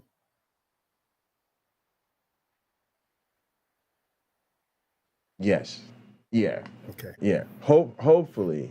Now, I think the issue becomes there's still a power dynamic there, and I think that's something people have to wrestle with. So I think like in a lot of cases, there's a need for them not to talk about it, right? There's a discomfort with, you know, certain things, right?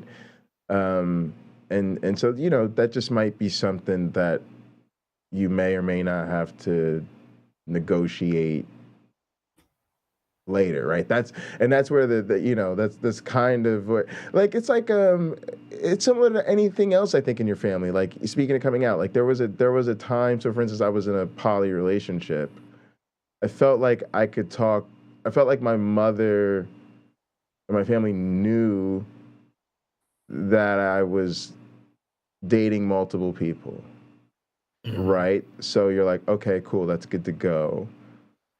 Glad that you can wrap your head around that. But then I felt like my mom uninvited me to her wedding. All right, well then that's right. That's where there's again this like right, because that's where the how do you need me to relate to you, and how do I need you to relate to me?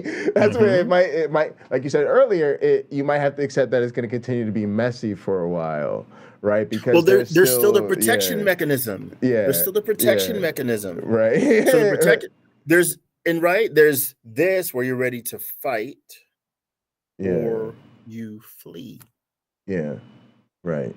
The protection mechanism may never go away. And I think you have to understand that that person is in self-preservation mode, just like you, just like me. Excuse me. And so you don't know what their methods are going to be. But that's part of that communication process. How do I relate to you? I've told you how you relate to me. Yeah. How do I relate to you? Because if it's a friendship, if it's like a romantic relationship, if it's family, you have to look out for each other within those structures. And you're not always going to intuit what to do. It's silly, right? My fiance and I, she speaks multiple languages. I really only speak English. There was a time I could speak to you in a little conversational Bulgarian or Kartulad maybe. But now, no. I don't live in those places anymore. So I can't do it. So for her, she speaks Spanish and English. She uses phrases when she speaks in English that I don't use. When I was in Georgia, my friends laughed at me because I would speak to them in Kartulad the best I could. And they would say, nobody says those words anymore. I'm like, well, they're in my book. They're in my book. There will be, if I talk to their grandparents did miss a beat. Like, those are words we still use. We don't know what the kids say, that you know, kids your age, they don't do that. But I think we have to understand that this is part of the communication process, that relating. It's part of the communication process. That process can break down. That process can be mended. That process can be liberating. Because once you understand, I want to encourage everybody to look up Eckhart Tolle, Tolle, maybe it's Tolle, I don't know, and pain bodies. Like, just go on YouTube and search for it. His discussion about this is brief and brilliant. He says this, and this is all in reference to relating. You could be in conversation with someone or in a relationship with someone, and then you bring up whatever the topic is. I'm gonna say a flat tire on a car, right? He would say something more emotional than that. You will notice this person that you've been talking to, their whole tone changes. And the way that they are dealing with you in the conversation from that point on becomes more intense. It's almost like they're angry with you. No, it isn't. They are angry with you. You have not consciously said anything that should be upsetting. Right. But at some point in the past, that person had an experience. And maybe at the center of that was a flat tire. And that incident surrounding the flat tire caused them pain. And that pain has not been properly healed. And now their attitude about that is being thrust at you, and you don't deserve the venom that you're getting from this person. You don't deserve their folded arms. You don't deserve their bouncy crossed leg, where it's clear like they can't wait to get out of your presence for whatever reason. You're now horrible, you're awful, and how dare you? You've unlocked something that person managed to suppress right until you unknowingly brought it up. Mm-hmm. Within the bond that we have with our moms, other people, there may be hundreds of those things or thousands of those things.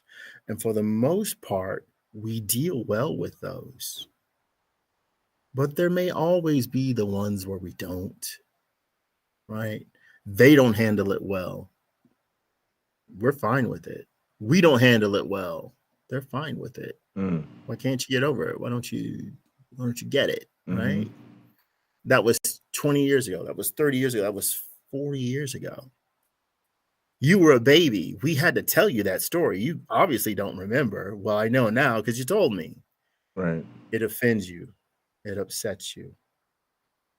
You still have to, if you want to look at it in the terms of a solar system, we're revolving around each other all the time. We're spinning, that sort of thing. And we have to keep it all together. There is a balance there, and it can be struck, and it can be beautiful. And yes, from time to time, there's these perturbations. It gets disturbed. Yeah, sometimes you got to push people out further in the orbit. But that's true, right? But that is literally true, because if there are those people who are somewhat toxic to you because they always pick on you or something of that nature, right? Or maybe they have a habit like, okay, my neighbors, I used to be at their house a lot. They got a cat. Well, I'm allergic to cats. So their cat likes to come in my yard and like it'll watch me do things out there in my yard. I don't care. I got all this open air. I'm fine. When I walk into their kitchen, I got about 30 seconds before I need to be running out of that house. I could even wear a mask. It doesn't matter. My body's like, this is not a good environment for you. You have to step outside. So most of our interactions have become, we're outdoors interacting. I'm visiting them and I'm staying outdoors. You know, that's just how it has to be. You don't have to ditch the friendship, but maybe the location changes or the ground rules change. Their cat can walk right up to me and start circling around me. The cat's fond of me, and I like cats. I just can't be around most of them. So I had to move myself away because I'm not going to add one more allergy problem on all my other problems. But the people that I interact with, I didn't let that go. So I'm kind of like Lena, who said I have no friendships with Christians, only conflict, and that was a part of this to me. It was like I got to a point in my life when I genuinely didn't have Christians, a lot of like Christians that I consider friends, and I wanted.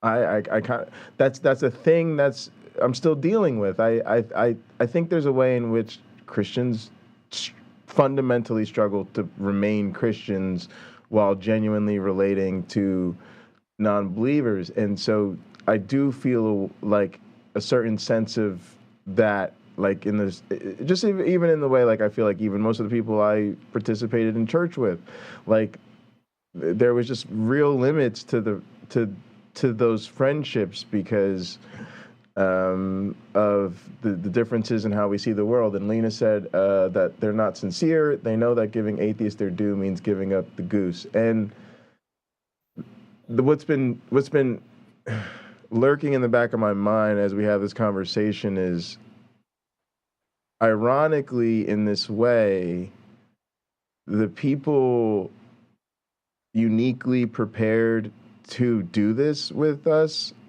is actually apologists. And it makes me cringe to have to say that.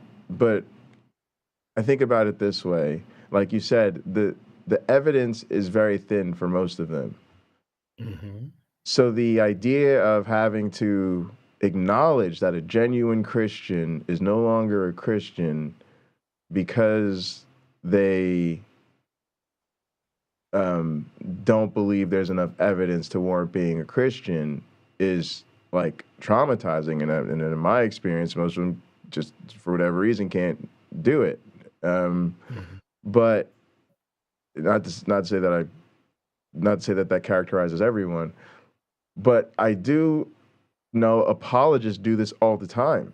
Like, you always hear apologists saying, no, I think you're a sincere person, and, you know, I just think you have your doubts because you remain unconvinced. Da, da, da. Now, the ironic thing is, I think they're the least honest people about their faith, right?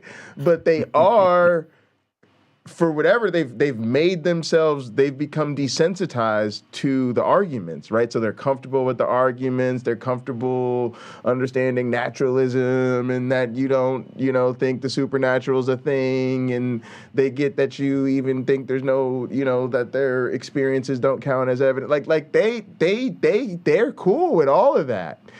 It all seems to go in one ear and out the other, so they seem to be really disingenuous in a sense about the sincerity of their faith, because you're like, how are you still a Christian if you're aware of all of these issues? You understand all those right? things, But they are willing to sit there with you and acknowledge that you are not a believer because you don't buy it, which is kind of ironic.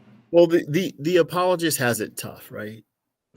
Because they have to live in two worlds. And I think a lot of them stick to their arguments because they don't want the world to be a worse place. And they think without Christianity, it will be. Well, my argument for that is real simple. If someone is a murderer, will God forgive them? And if they accept Jesus Christ and become a Christian? Yes. If I never become a Christian, if I know about Christianity, read the Bible, never become a Christian, because I think it's, the stories in the Bible are so much hogwash. Few of them might be true, but it's basically hogwash. Will I go to hell? Yeah. Did I ever murder? If I never murdered anybody, I'll still go, right? Yeah. Christianity says, regardless of your sins, except for denying the Holy Spirit, right? Regardless of your sins, you can be forgiven and you can enjoy eternity in paradise. When you're telling people that from the time they're very small, what goes on in their mind is, but I'm ultimately accountable to God, which means I essentially can get away with this. Whatever they're doing, they can get away with it. Which is one of the reasons I think we see so many Christians, and they're not the only ones. I'm not picking on Christians, but they can be super nasty to people. They can do super awful things because they can wash their hands of it in the blood of Jesus Christ. And it's okay. Look, I repented for my sin. Well, are you going to repent again next week? Sure, for the same stuff.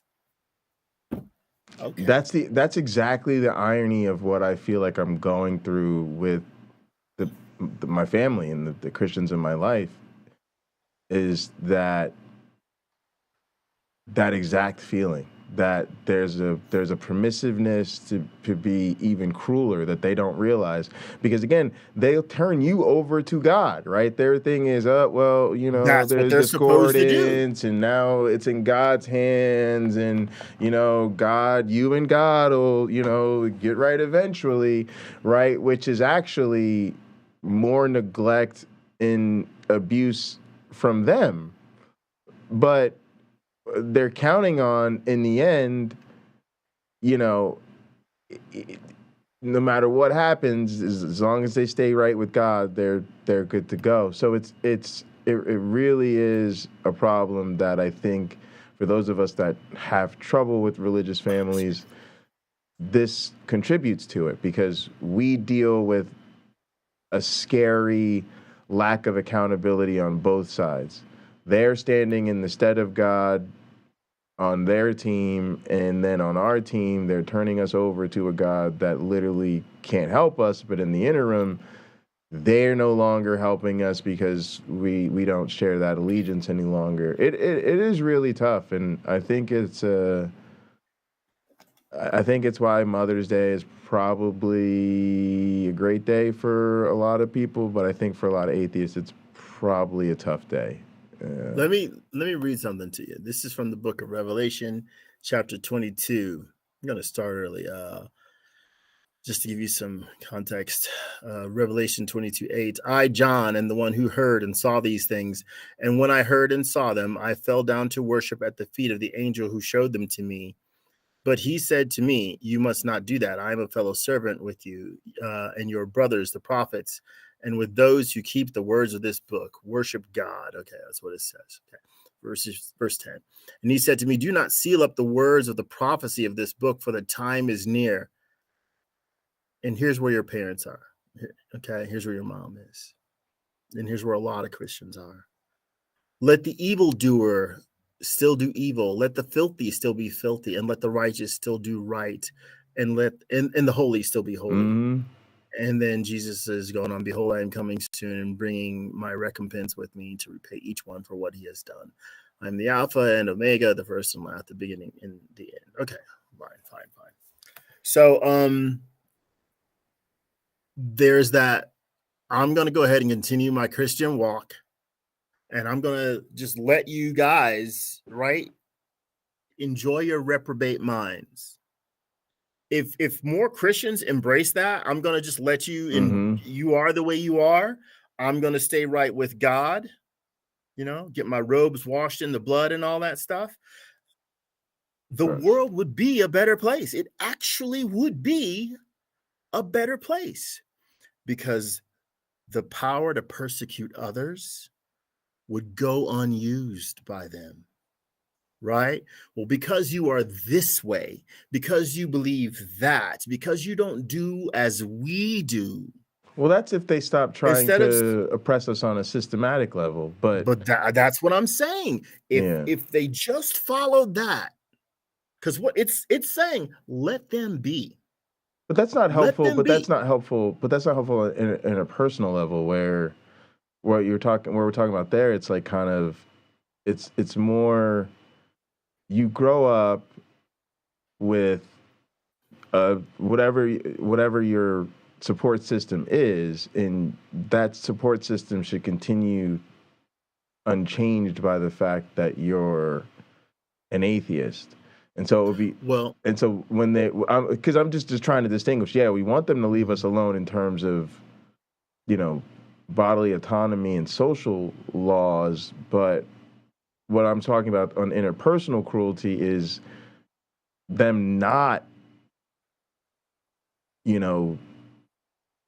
withholding their support, and it's all types of support, right? Any emotional, social, just being around, encouraging you. They should not change any of that because you're not a believer any longer.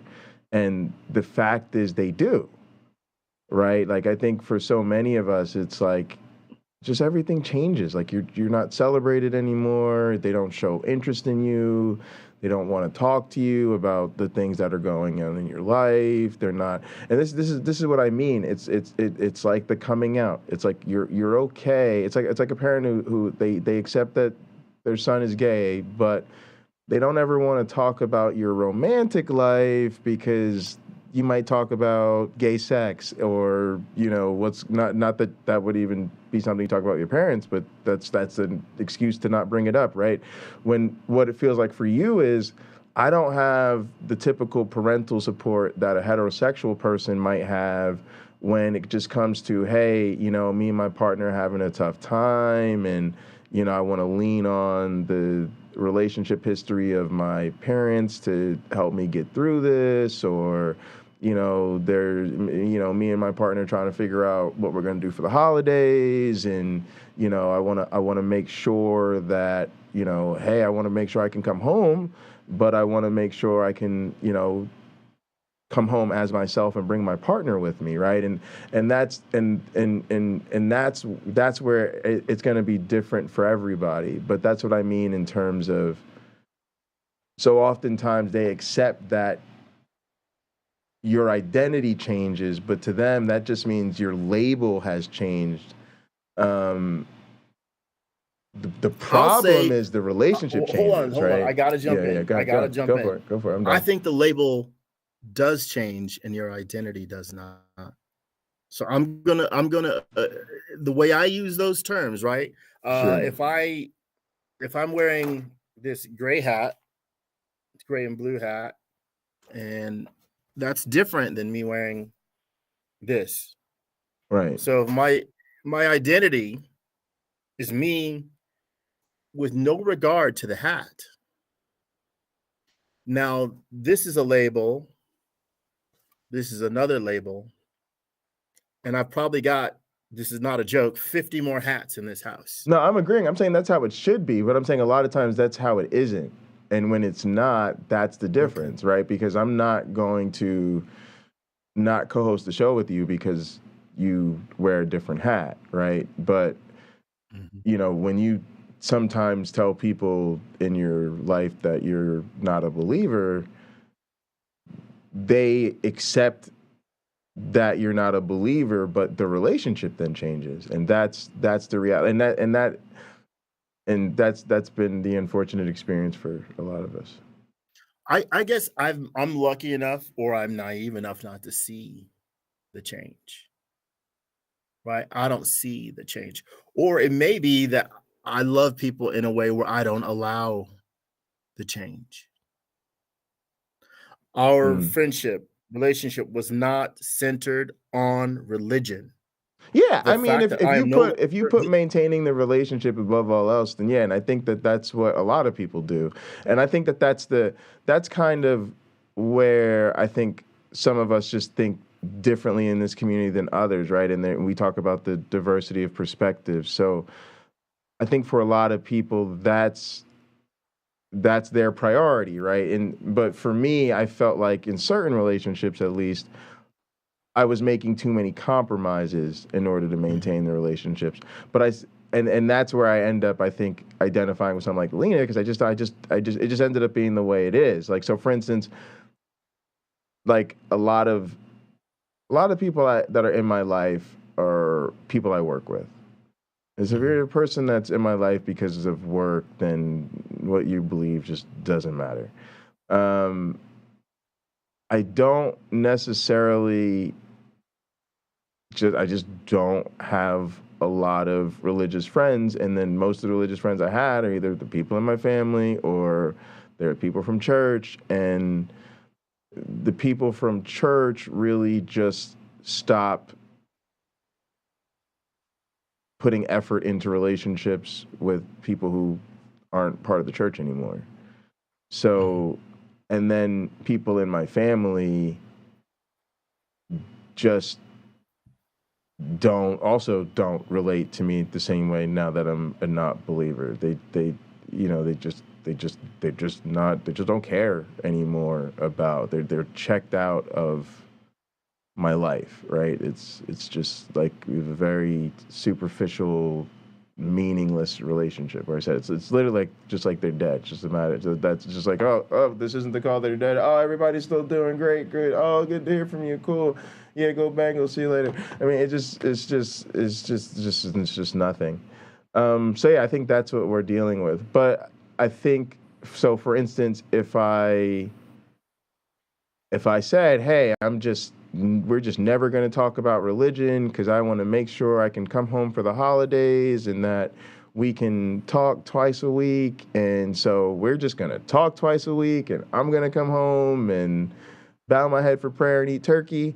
Then yeah, I'm sure I could do that. If I decided that, we want to let Christians hang out and gather and we just said, no matter what type of crazy Christian shit they say, we're gonna make sure they can hang out with us next week. Like, then yeah, we could do that. It's just I'm just in a different place right now. But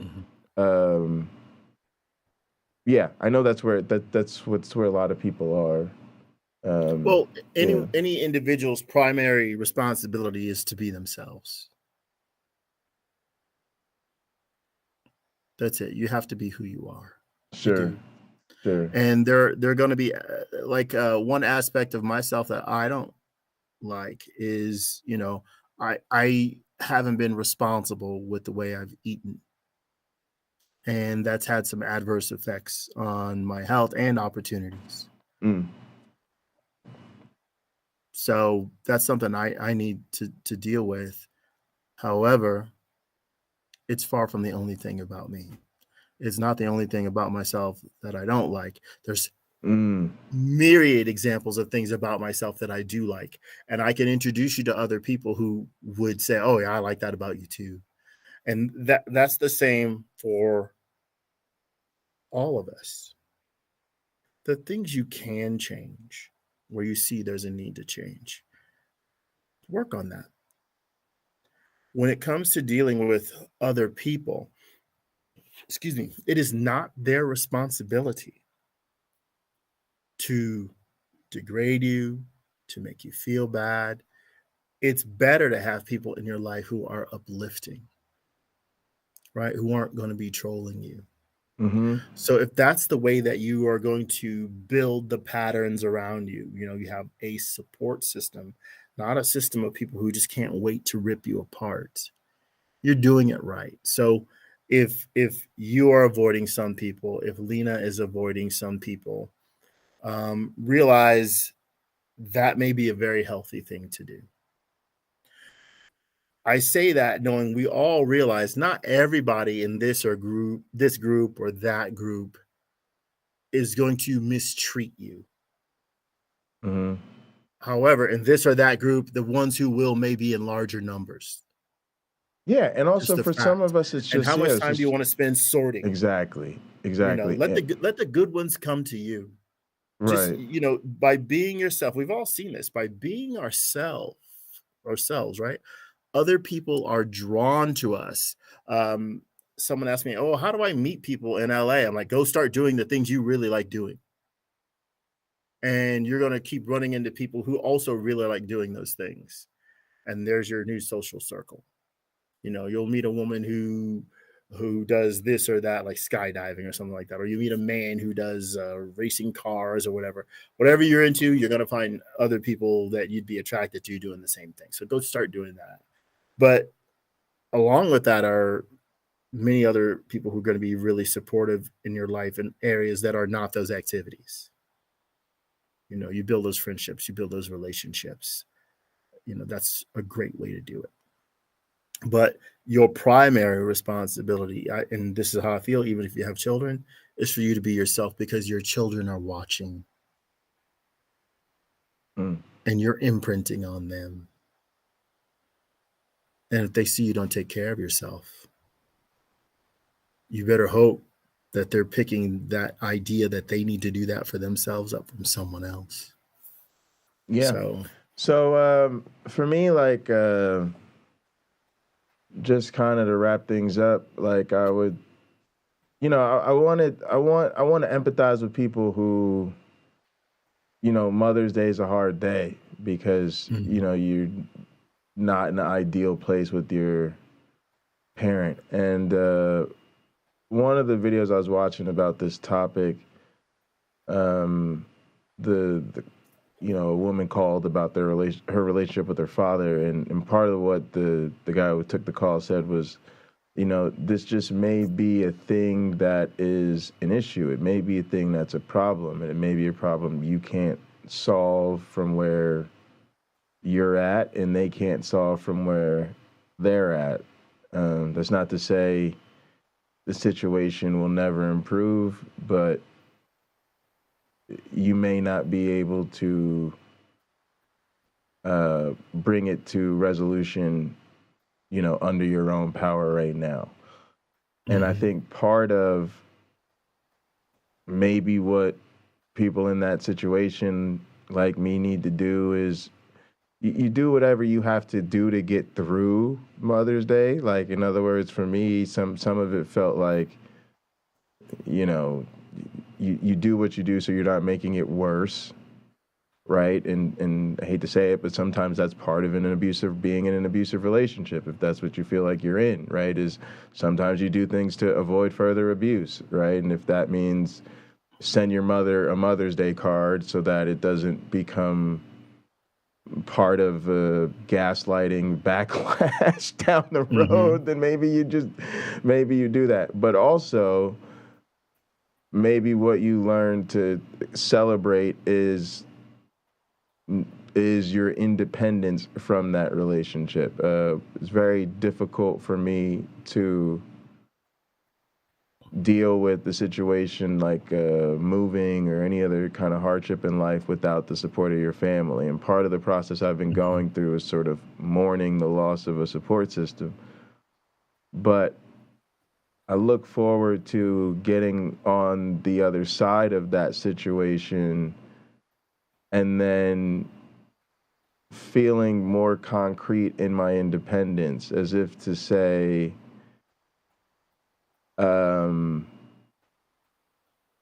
I suspected as a result of the difficulties in our relationship that, in fact, this person had become someone I couldn't count on.